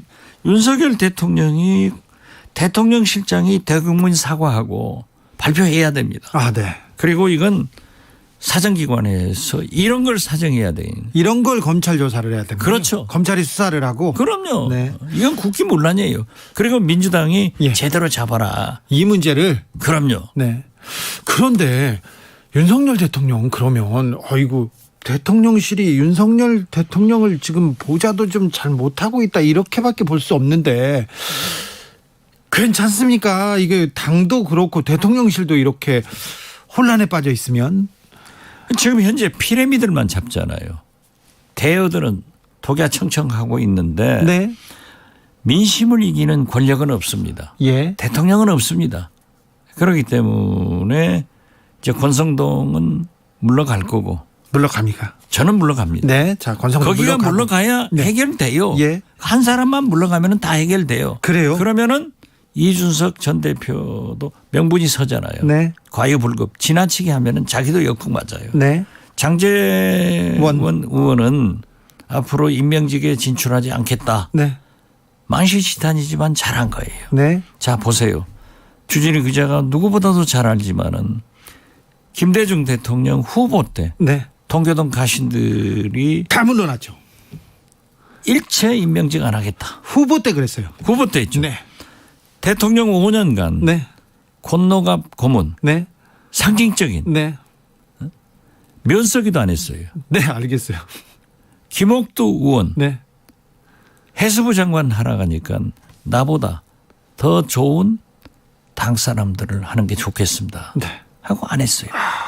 그렇게 권노갑 김옥두 이런 분들이 계셨기 때문에 네. 김대중 대통령은 성공한 겁니다. 네. 그런데 윤석열 대통령을 당선시킨 것은 윤핵관들이 잘했어요. 네. 그러면 물러가 줘야죠. 자기들이. 지금도 내가 1등 공신인데 내가 그게 공신 틀려먹었다는 거 아니에요. 틀려먹었습니까? 장제원 의원도 지금 그 대통령실에 80여 명을 다 자기가 선발했잖아요. 그렇죠. 자기가 추천했다고. 인사는 거의 장제원 자기가 했다는 네. 거죠. 그 책임을 어떻게 질 거예요? 그러니까요. 자, 그러면요. 윤핵관도 조금 걸러야 되고요. 검핵관들이 차지하면 검핵관들은 정무 능력이 정치 능력, 조율 능력 이것도 떨어질 텐데 걱정입니다. 아니 제가 처음부터 그러잖아요. 예. 윤석열 대통령이 인사를 잘 하셔야 됩니다. 네. 검찰공화국 특정지역 배제 이건 안 됩니다. 네. 검핵관으로 가서는 안 돼요. 그렇지만 아주 재밌는 게 예. 대통령실은 검핵관이 지배할 수 있을 거예요. 그래요? 그렇지만 여의도 예. 국회는 안 되죠. 국민의힘은 안 돼요. 네. 아무리 대통령이 파워가 있다 하더라도 부장검사를 검사장을 검사를 국회의원 임명은 못 하잖아요. 예. 그렇기 때문에 안 돼요. 네. 그래서 저는 검핵관과 윤핵관들이 대통령실에서는 싸워서 권력투쟁에서 져가지고 여의도로 오지만은 네. 윤핵관들이 여의도는 장악할 것이다. 네. 그 증거가 대통령께서 나는 당무에 개입하지 않는다라고 하면서도 권성동 원내대표하고 저녁 먹었다. 이런 네. 얘기가 다 나오잖아요. 네. 그리고 특히 의원총회 전에 초재선 의원들한테 몇 분인지는 모르겠어요. 네. 전화 일일이 했다. 네. 그런데요. 제가 많은 경험을 해봤지만은 대한민국 국회의원 정치인 그 누구도요. 네. 대통령하고 만나면은 네. 본인이 예. 자랑하고 싶어서 3일 내로 다 얘기합니다. 아, 그래요? 또 대통령한테서 전화 받으면은 네. 어깨 3일 내로 다 얘기합니다. 얼마나 이 권력지향적인 정치인들이 나 대통령하고 대통령하고 전화한 거야. 네. 권성동 원내대표도 그렇게 가깝지만은 체리 따방 딱 보여주잖아요. 아, 네. 내가 처음부터 그러잖아요. 저거 과시다. 네. 내가 당내에서 비판받지만은 나는 이렇게 견고하게 대통령과 관계가 있다 하는 거예요. 그러니까 그 사실들이 다 밝혀지잖아요. 네. 그래서 저는 대통령께서 진짜 성공해야 됩니다. 김재동 씨 있잖아요. 김재동 네. 씨. KBS에서 뭐 오늘 밤 김재동 네. 그 프로그램에 많이 나갔어요. 네. 그런데 그 출연료 뭐 진행료를 많이 받는다고 어떻게 보수 언론에서 두드러 패니까 진행료 많이 받지 않았어요. 글쎄요. 네. 그러니까 저는 김재동, 김미화 이 두 분을 참 좋아하고 네. 잘 만났습니다. 네, 네. 내가 만났어요. 알죠. 밥도 많이 사주시고 알죠. 만났더니 제발 자기는 말 좀 하지 말아달라고. 네. 그리고 아무 프로그램도 진행 안 한대요. 문재인 정부 끝날 때까지. 네. 그런데 이번에 봉화 네. 그 진영에서 이제 노무현 대통령 7주기? 이제 음악회가 있었습니다. 생일 음악회 사회를 보면서 나는 정치 얘기 안 했다. 헌법에서 헌법 얘기를 했다 하는데 참 의미 있는 얘기를 했어요. 대통령이 뽑히면 당선되면은 그 대통령이 성공할 수 있도록 협력하는 것이 깨어있는 시민 정신이다. 이렇게 훌륭한 얘기를 할 수 있는 김재동 씨를 보고 야 진짜 내가 더 자주 만나서 얘기했으면 좋았을 건데 그러잖아요. 이렇게 모든 사람들이 저도 그래요. 윤석열 대통령이 성공하기를 바라지. 주준희 구자도 성공하기를 바라지. 대통령 망하기를 누가 바라겠습니다. 그럼 나라가 망하는데. 그럼 나라 망하면 안 되죠. 그렇죠. 국민들이 도탄에 빠지는데요. 그런데 지금 현재 보면은 국민의힘 비대위로 구성하는 거나 저 청와대 대통령실 인사나 이런 게 보면은 망하는 길로 가는데 천재적 소질이 있는 것 같아요. 그렇습니까? 아니 그런데 윤핵관 검핵관 싸우는 것도 다 좋은데 대통령실 검핵관이 갖고 자 여의도 국민의힘 윤핵관이 갖는 것도 좋은데 지금 그 사람들이 그쪽으로 가서 민생을 챙기냐 국민을 챙기냐 그게 안 보여서 그렇지 않습니까? 그렇죠. 그러니까 걱정하시는 거 아닙니까? 아니 옛날부터 그러잖아요. 아니 국민들이 도와주고 싶어도 좀 잘하고 있어야 도와주고 잘한다 박수를 칠 거 아니에요. 그렇죠. 너무 걱정을 주고 있는데 자 이런 식으로 내놓으면 이런 정치해법이 과연 윤석열 대통령 성공에 도움이 될까요? 안 되죠. 안 됩니까? 그러니까 추석 밥상에도 결과적으로는 좋은 메뉴가 올라가야 되는데 뭐 이재명 대표 메뉴를 올리려고 그거 했다라고 하지만은 그거 가지고 안 될 거예요. 사방천지에서 욕만 나올 거예요. 그래서 나는 진짜 나라가 이렇게 돼서는 안 되고 제가 경제 얘기를 했고 물가 얘기를 했지만 이걸로 돌아가야 돼요. 어떠래요? 경제, 물가, 민생. 그렇죠. 검찰 그런 말고. 것은 검찰 할 것은 해야죠. 그렇지만 그렇게 좀 정무적 판단을 하면서 검찰 수사도 경제 위주로 해야지 이게 뭐 말이 됩니까? 지금 보세요. 왜 도이치모터스나 장모님 뭐 부동산 이런 것은 꼭 거북이처럼 수사를 하고 다른 쪽 이재명, 박지원이 이준석은 토끼처럼 합니까? 거북이하고 토끼하고 경주에서 거북이가 이겨요. 거북이가 이깁니까? 그렇죠. 알겠어요. 거북이가 이게 돼 있죠. 그렇죠. 아니 그런데 아무튼 대통령이 성공해야 국민들이 편하고 나라가 안정되고 그렇죠. 그런데 지금 그럼 이거는 고쳐라. 어떻게 해라. 좀 정치 원로로서 이렇게 좀 조언을 좀 해주세요. 제가 맨 처음부터 지적했지만 인사를 잘해야 돼요. 인사를 잘해야 되는데 검찰공화국 만들어서는 안 돼요. 특정 지역 배제해서는 안 돼요. 두 번째 약식 기자회견 도어스태핑 검증되고 검토된 참모들과의 내용을 말씀하셔야지. 실수하시면 안 된다. 세 번째 김건희 여사의 부속실을 만들어서 공적 관리를 하게 해라. 네 번째 사정은 신속 간단하게. 경제 물가로 가라. 그래서 경제 물가를 위해서요. 국회가 대통령실이 정부가 한꺼번에 만나서 매일 밤 토론을 하고 매일 일을 해야 돼요. 그렇죠. 그런데 그걸 안 하고 지금 뭐 대통령께서 시장 다니면서 민생 이것은 물론 상징적 의미는 있지만은 경제를 잡는 길은 아니에요. 협치를 해야 돼요. 협치를요? 협치를 해야 되는데 민주당 대표가 뽑히자마자 검찰에서 소환 통보장을 날렸습니다. 그럼 민주당은 어떻게 할까요? 이재명 대표는 어떻게 할까요? 전쟁 선전포고를 당했으니까 또 이쪽에서도 전쟁해야죠. 같이 응전하지 그럼 가만히 있겠어요? 부사될 수는 없는 거 아니에요. 그러니까 제가 말씀드렸잖아요. 김건희 여사의 뭐 특검, 국정조사, 장모님. 더 강하게 나오겠죠. 다 나오겠죠. 그렇게 강대강으로 가서 우리 국민이 어디로 갑니까? 누구를 믿고 살아야 됩니까? 물가는 경제는 어디로 갑니까? 민주당이라도 그러면 좀 유능한 모습 그리고 민생을 챙기는 모습 그런 모습을 보여줘야 될 거 아닙니까? 그것을 보이기 위해서 저는 네. 그 감동적인 이재명 대표의 수락연설에서 야 이제 좀 우리가 민주당에 기대를 걸 수 있다. 네. 이런 생각을 했어요. 그래요? 민생. 윤석열 대통령이 한 얘기를 하더라고요. 네. 그러면서 영수회담을 해서 민생 문제에 적극적으로 협력하겠다. 네. 민주주의를 어렵게 말살을 하게 하면은 싸운다. 과거 야당은요 싸운다밖에 없었어요. 예. 그런데 역시 민생 경제를 걱정하는 그런 당이구나라고 했는데 네. 오늘 아침 한겨레 신문 광주 그 대선 후에 네. 그 기사를 보니까 예. 진짜 광주 시민들이 현명해요. 광주 시민들이 네.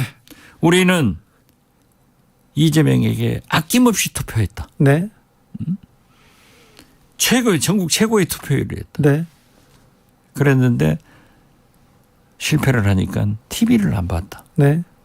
지난 지방선거에서는 전국 제일 낮은 투표율을 했다. 네. 불만을 민주당에 표시한 거예요. 네. 이제 윤석열 대통령이 잘했으면 기대를 할 건데 예. 저렇게 못하니까 그래도 이재명 당신이 한번 해봐라 예.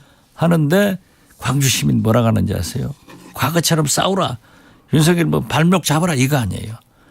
민생 경제 개혁을 위해서 화끈하게 한번 해봐라. 네. 이거예요. 네. 그런데 국민도 모두가 아는 민생 경제 물가 문제를 왜 대통령만 모르시고 다른 길로 가냐 이거예요. 말로는 그렇게 민생 경제 한장하면서 네. 이게 지금 싸움할 때 전쟁할 때가 아니에요. 이재명 대표는 지금 어떻게 해서 민심을 얻어야 됩니까? 이재명 대표는 지금 자기가 수락연설 한 대로 해야 돼요. 네. 민생.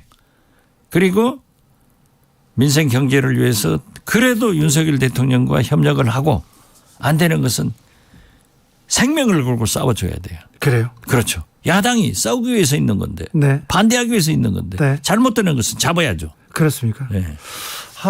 그러면 올해 말에 이게 전국 이 전쟁 포화 속에서 살아야 되는 건가요? 민생은 어떻게 되고 경제는 어떻게 될지 참 이게 걱정입니다. 누구도 모르죠.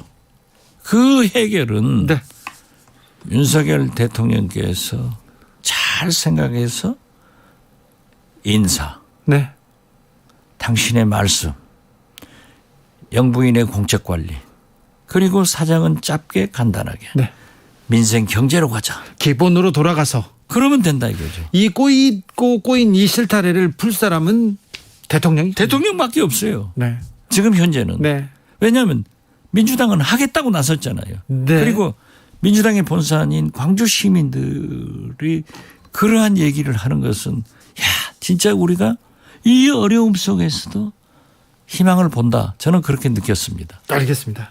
여기까지 들을까요? 네. 네. 추석 잘 보내십시오. 예. 네. 정치 맛집 박지원 전 국정원장이었습니다. 감사합니다. 네, 감사합니다. 정치 피로, 사건 사고로 인한 피로, 고달픈 일상에서 오는 피로. 오늘 시사하셨습니까? 경험해보세요. 들은 날과 안 들은 날의 차이. 여러분의 피로를 날려줄 저녁 한 끼 시사. 추진우 라이브.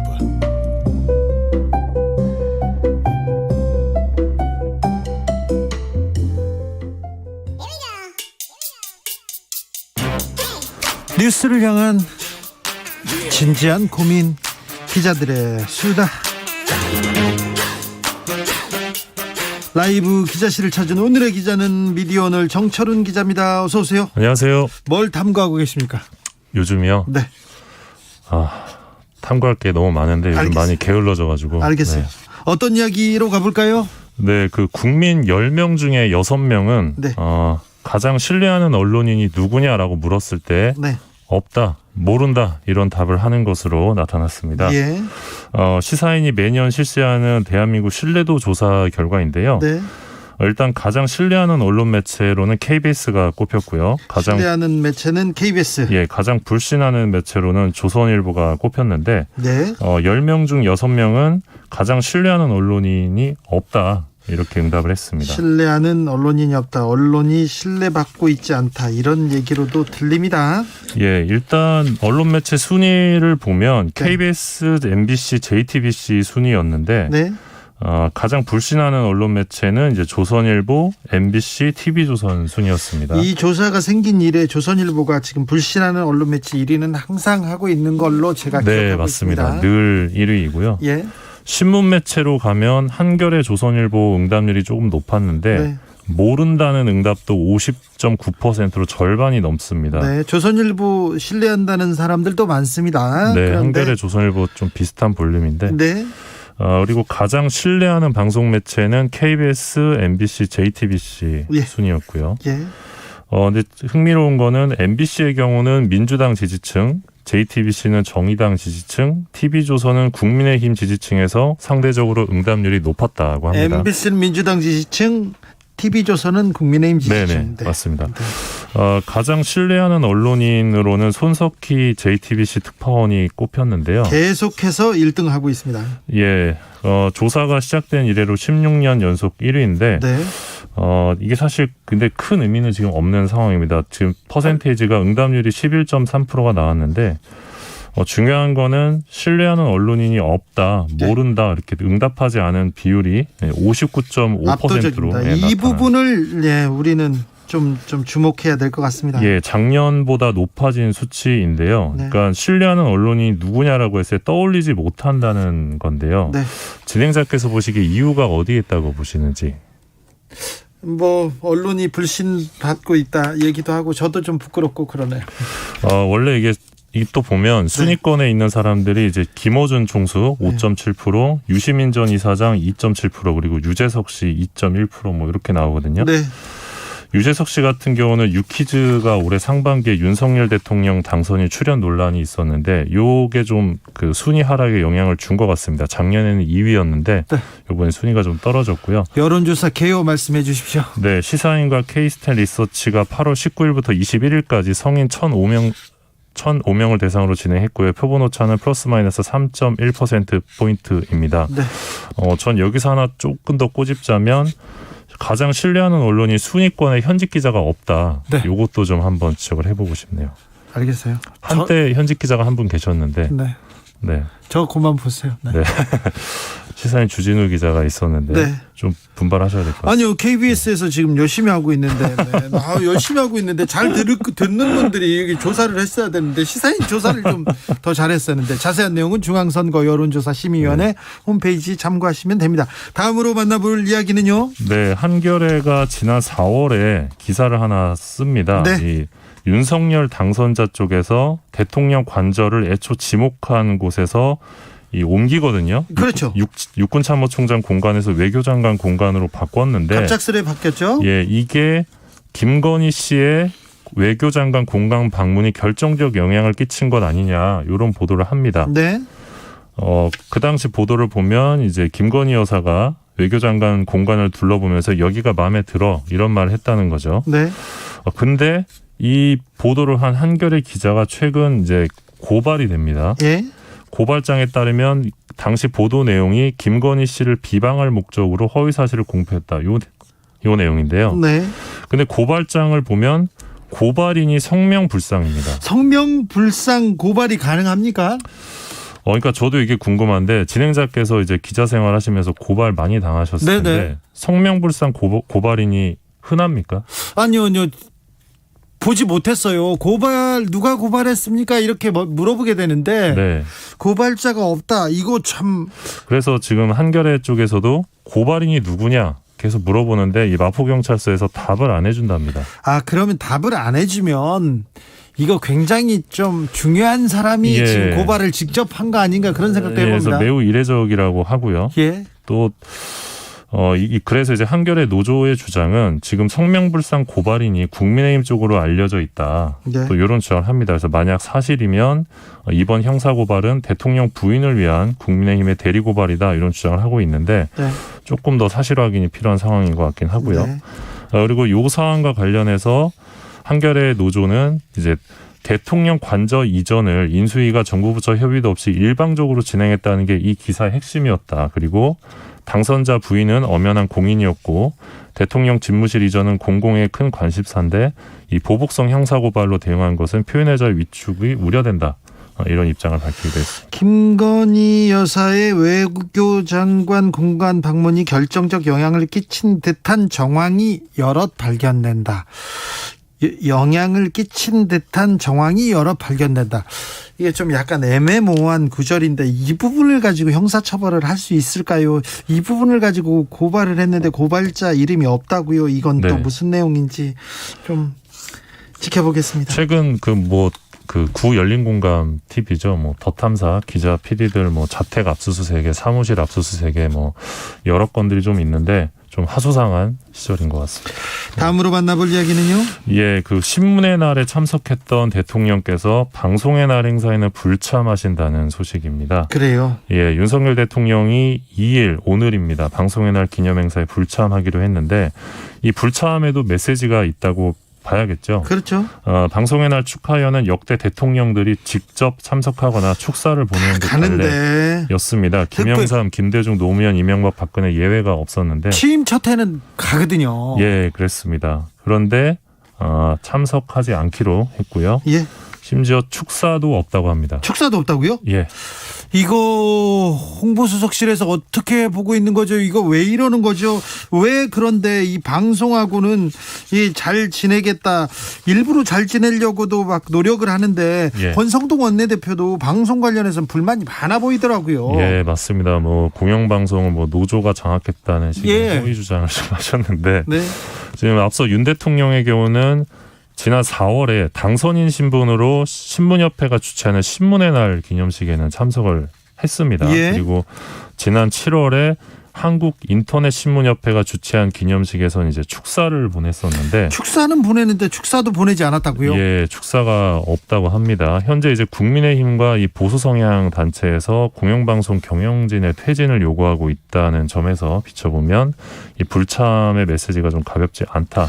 이런 해석도 나옵니다. 요거는 좀 문제가 있어 보이는데. 예, 대통령실에서는 이번 불참과 관련해서 문재인 대통령도 취임 첫 해에 이 행사에 참석하지 않았다, 이런 입장을 밝히기도 했는데요. 그거 전임 정부 또 여기에 왜 나옵니까?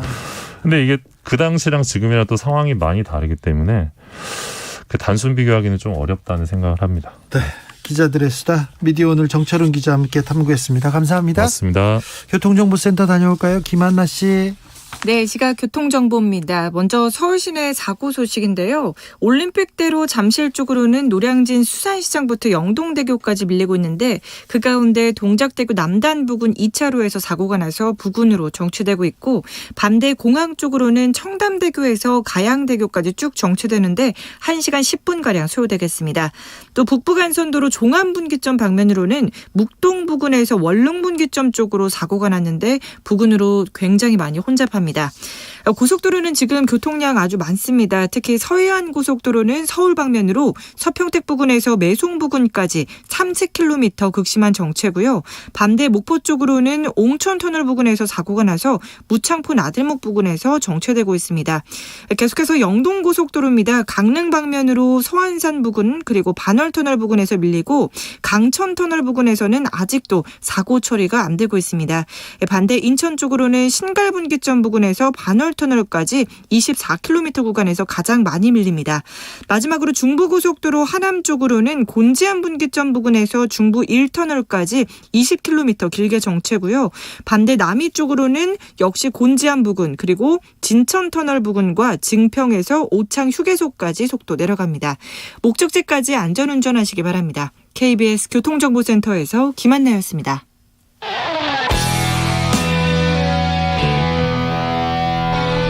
스치기만 해도 똑똑해진다. 드라이브 스루 시사 주진우 라이브.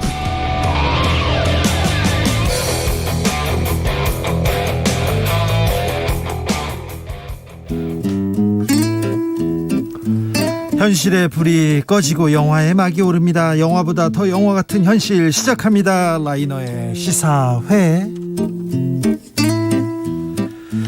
영화 전문 유튜버 라이너 어서 오세요. 네, 안녕하십니까. 머리에 힘을 주셨어요. 왜 이렇게 멋있어요 오늘?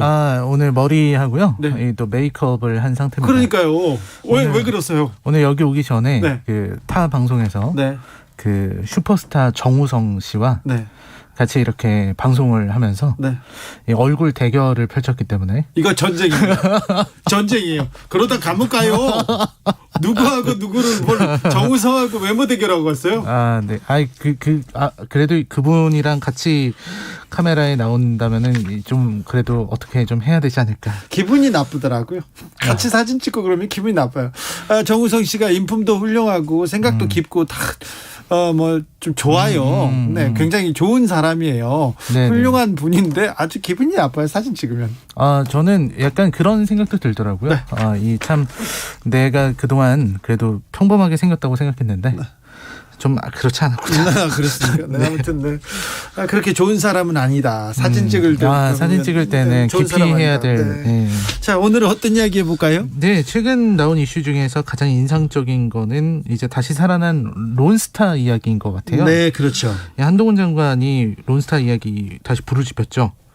이 론스타 사건이 굳이 말하자면 이 론스타라는 이 헤지펀드가 대한민국이라는 국가를 유린했던 과거의 그렇죠. 사건을 얘기를 하는 거죠. 그렇죠. 이 사건을 직접 다룬 영화도 있었습니다. 바로 네. 정지영 감독의 블랙머니인데요. 네.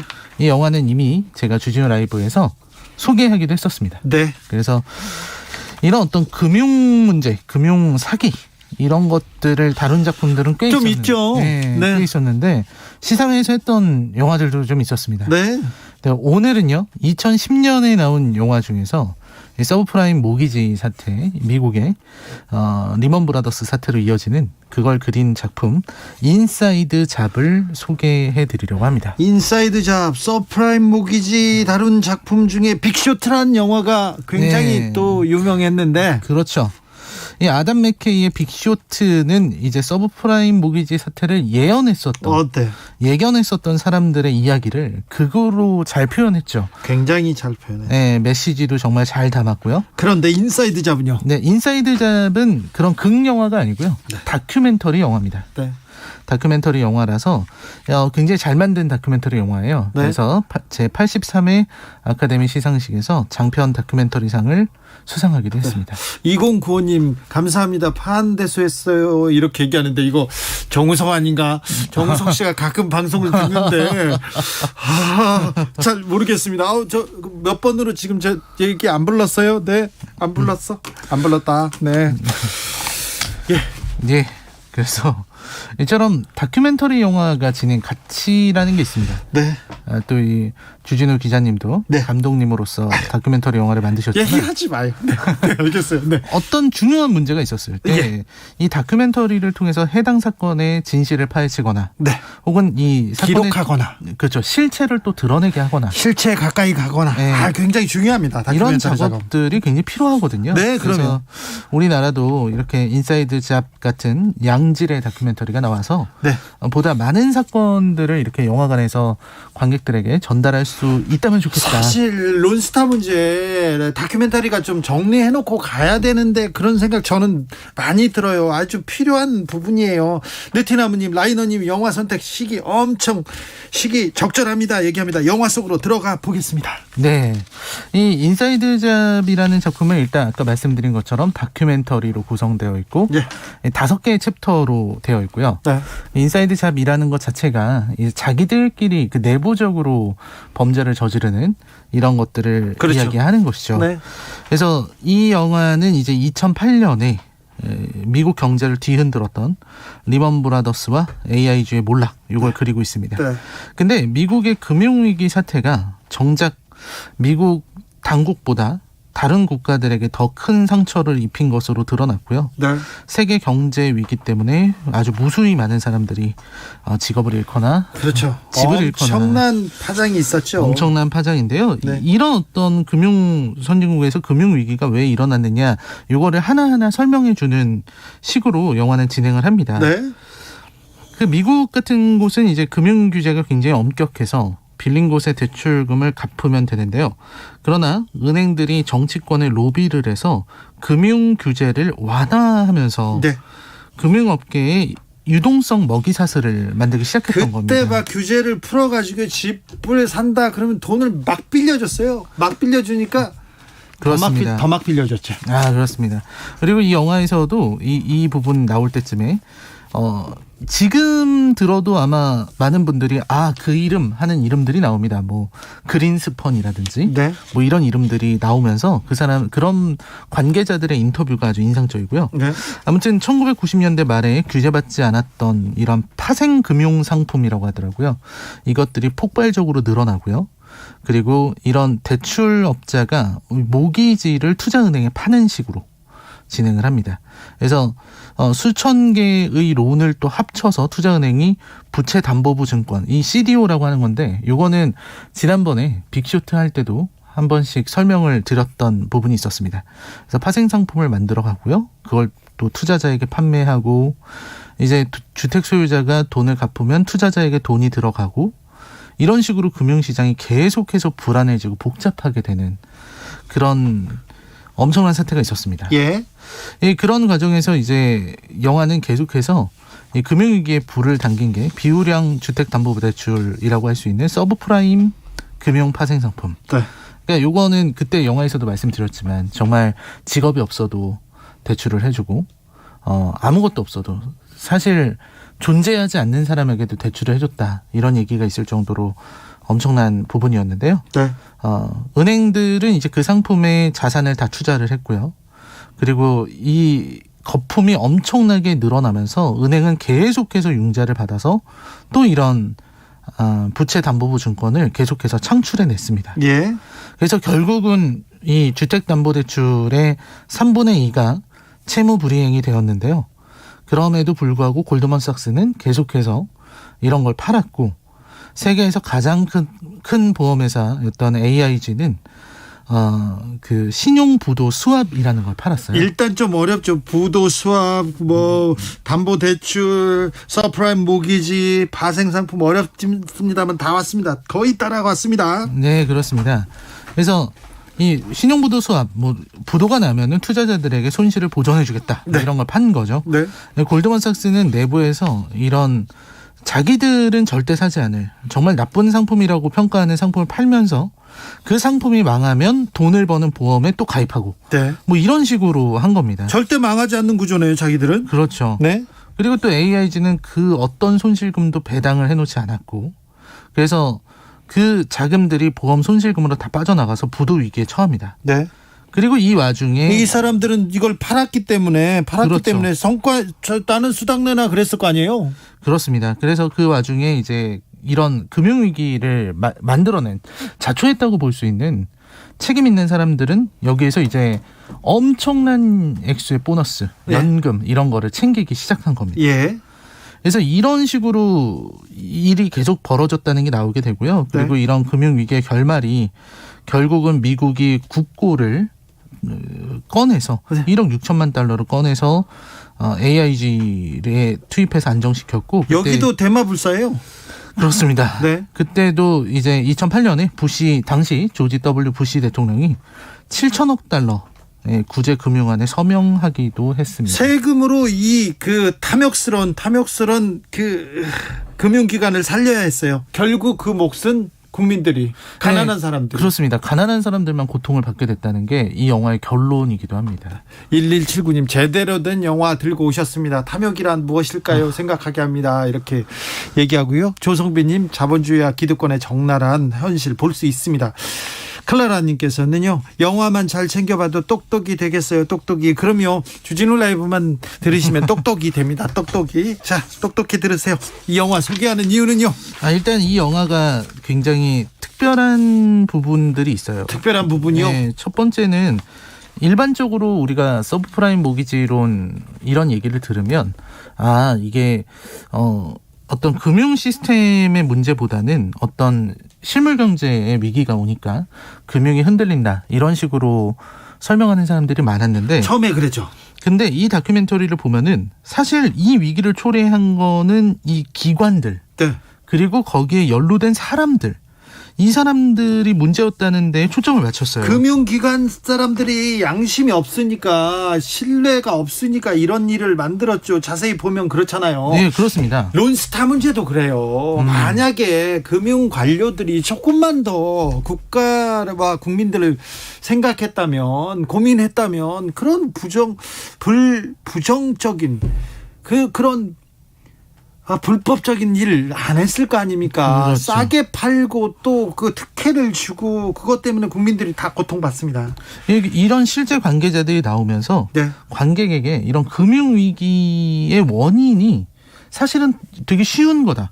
네. 라는 걸 좀 알려주는 작품이기도 합니다. 예. 그래서 이 다큐멘터리에 나오는 흔히 이제 미국의 어떤 금융의 중심, 월스트리트라고 하는 곳이 엄청난 타락의 공간이라는 걸 드러내고 있어요. 네. 그러니까 이 금융 시스템 자체가 완전히 변질돼서 이 사실은 가난한 사람들, 이런 실제로 일하면서 사는 사람들을 희생해서 금융인들만 배를 채우게 만드는 그런 시스템이다라는 게 드러납니다.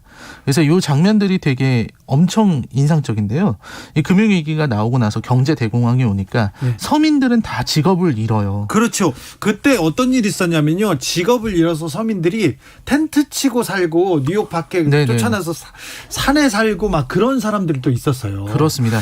근데 이제 금융 엘리트들은 이게 뭐 그렇지 않습니까? 매일 클럽 같은 데서 이 마약하고 그리고 파티하고 매춘하고 네. 이런 것들이 적나라하게 드러나는 거예요. 돈을 너무 많이 벌었으니까. 그리고 카드 주면서 이거 회사 돈이니까 네. 신경 쓰지 말고 람보르기니 한 대 빌려달라고 이렇게 얘기를 합니다. 그 술에 취한 여자를 태우기 위해서. 그러니까 그런 카드를 막 쓰고요. 그 내역을 숨기려고 그 자기가 그 매춘하는데 쓴 돈을 컴퓨터 수리비 이런 걸로 이런 명목으로 위조해서 작성을 합니다. 그러니까 이게 타락의 끝으로 가는 거죠. 네. 그래서 이런 어떤 월가의 도덕적인 타락 이런 걸 잘 드러내고 있습니다. 마치 그 울프 오브 월스트리트처럼요. 네. 금융 위기 때 이 금융기관의 부도덕 모럴 해줘도 계속 얘기 나왔는데 나중에 좀 나아질 줄 알았는데 똑같더라고요. 네. 똑같아요. 돈은 또 금융에서 벌고 월가에서 벌고 또 돈은 그 사람들이 쓰고 무슨 문제가 있으면 또 가난한 사람들이 쫓겨나고. 네. 이게 그리고 진짜 이 다큐멘터리의 하이라이트 가장 멋진 부분은요. 네. 그때 당시 부시 행정부에 속해 있었던 관료들이 나와요. 예.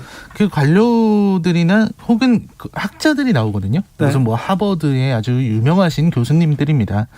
그분들이 대부분 월가라든지 혹은 여기 헤지펀드들 여기로부터 돈을 받고서 논문을 써준 거예요. 논문도 써주고요. 거기 사회이사로 하고요. 네, 또 맞습니다. 거기에 고문한다고 돈 받고요. 다 여기 사람들이 또 정계로도 가고요. 학계로도 또 보냅니다. 여기서. 그래서 이 영화에서는 그 사람들한테 네. 실제로 이걸 물어보거든요. 네. 돈 받고 논문 써주신 거 아니냐고. 예. 그리고 관료들한테도 돈 받고 이런 거 허가해주고 그런 거 아니냐. 이런 질문을 했을 때 정말 그 질문을 듣자마자 말을 이제 더듬고 버벅거리고 이런 모습이 나옵니다. 우리 분노할 수밖에 없네. 그러니까 자기가 어떤 그런 반박할 거리도 없고 그런 게 없어서 그냥 버벅거리고요. 아니면 되려 화를 냅니다. 당신 어디서 나온 사람이냐? 왜 그런 걸 물어보느냐? 이러면서 되려 화를 내는 거죠. 가습기 살균제, 4대강, 론스타 문제, 이런 문제 우리 가서 이런 거 남겨놨어야 되는데 계속 물어보고 그랬어야 되는데 참. 네. 그렇습니다. 그래서 이 영화를 보고 있다 보면은 론스타 때문에 이 영화를 다시 보게 됐는데요. 이렇게 금융을 또 경제를 이끌어가고 있는 사람들이 이렇게까지 타락할 수 있다라는 게 이 영화의 저는 주제라고 봅니다. 예. 그러니까 우리나라도 다르지는 않을 것 같아요. 다르지 않죠. 얼마나 많은 사람들이 도덕적으로 타락했고 또 무분별하게 자신의 욕심만을 추구하고 있을지 가늠이 안 됩니다. 예. 그래서 그걸 경계하는 거. 이제는 다음 론스타가 나오지 않게 하는, 그래서 이런 금융위기라든지 금융사고, 금융사기 이런 것들이 나오지 않게 하려면 우리가 그걸 계속 경계해야 된다고 생각합니다. 그렇죠. 우리나라에서도 계속 금융사기 있었지 않습니까? 계속 있었는데 제대로 밝혀지지 않아요. 그쪽에 대해서는 왜 검찰들이 수사 안 했는지 걱정도 되고 걱정이 되고 또 한숨 나옵니다. 1030님 론스타 소리만 나도 화가 납니다. 굳고 엄청나게 유출됐고요. 그때 우리 정부는, 우리 금융권은 뭐 했는지, 정말 우리 검사님들은, 우리 판사님들은 왜 그때 능력을 보여주지 못했는지. 신유경님, 피해는 서민만, 국민 혈세로 막는 론스타. 그러니까요, 4조 원 넘는 돈을 벌고 6조 원 더 내놓으라, 그렇게 소송을 냈어요. 거기서 2,800억 플러스 소송 비용, 변호사 비용 한 500억 가까이 되고요. 이자까지 합하면 이게 4천억은 훌쩍 넘어갑니다. 5385님, 론스타에 당할 돈이면 사회 소외계층이나 국가 유공자나 과학발전이나 동식물 보호에 지원했으면 얼마나 좋을까요? 너무나 안타깝습니다. 안타까워요. 네. 론스타에서 우리가 배워야 됩니다. 배워야 되는데, 이 서프라임 모기지 사태에서 배워야 되는데, 인사이드 잡이라는 이런 영화가, 다큐멘터리가 그 내용을 정확하게 또 잘 정리해놓고 있거든요. 네네, 그렇습니다. 론스타도 필요하네요. 다른 문제도. 이게 영화의 힘이죠. 그렇습니다. 영화가 가진 미덕이죠. 네, 관심이 없는 사람들, 일반적인 사람들도 이 내용을 쉽게 접하고 따라가는. 네. 그렇죠. 네. 그런 다큐멘터리 노력이 좀 더 있어야 되는데, 더 많아졌으면 좋겠습니다. 그래요. 또 해야 되나 그런 생각을 했는데 아찔하기도 하고. 시사회였습니다. 오늘 라이너 감사합니다. 인사이드 잡 함께 잘 봤습니다. 감사합니다. 네, 고맙습니다. 샘 스미스의 Money on My Mind 들으면서 저는 여기서 인사드립니다. 돌발 퀴즈의 정답은 플로피 디스크였습니다. 아직도 플로피 디스크를, 언제적인데, 요즘 젊은 분들은 플로피 디스크 몰라요. 네. 저는 김태현님, 주기자님 수고하셨습니다. 내일은 스페셜로 뵙겠습니다. 그렇습니다. 저는 내일 오후 5시 5분에 주진우 라이브 스페셜로 돌아오겠습니다. 지금까지 주진우였습니다. Can't you see I don't have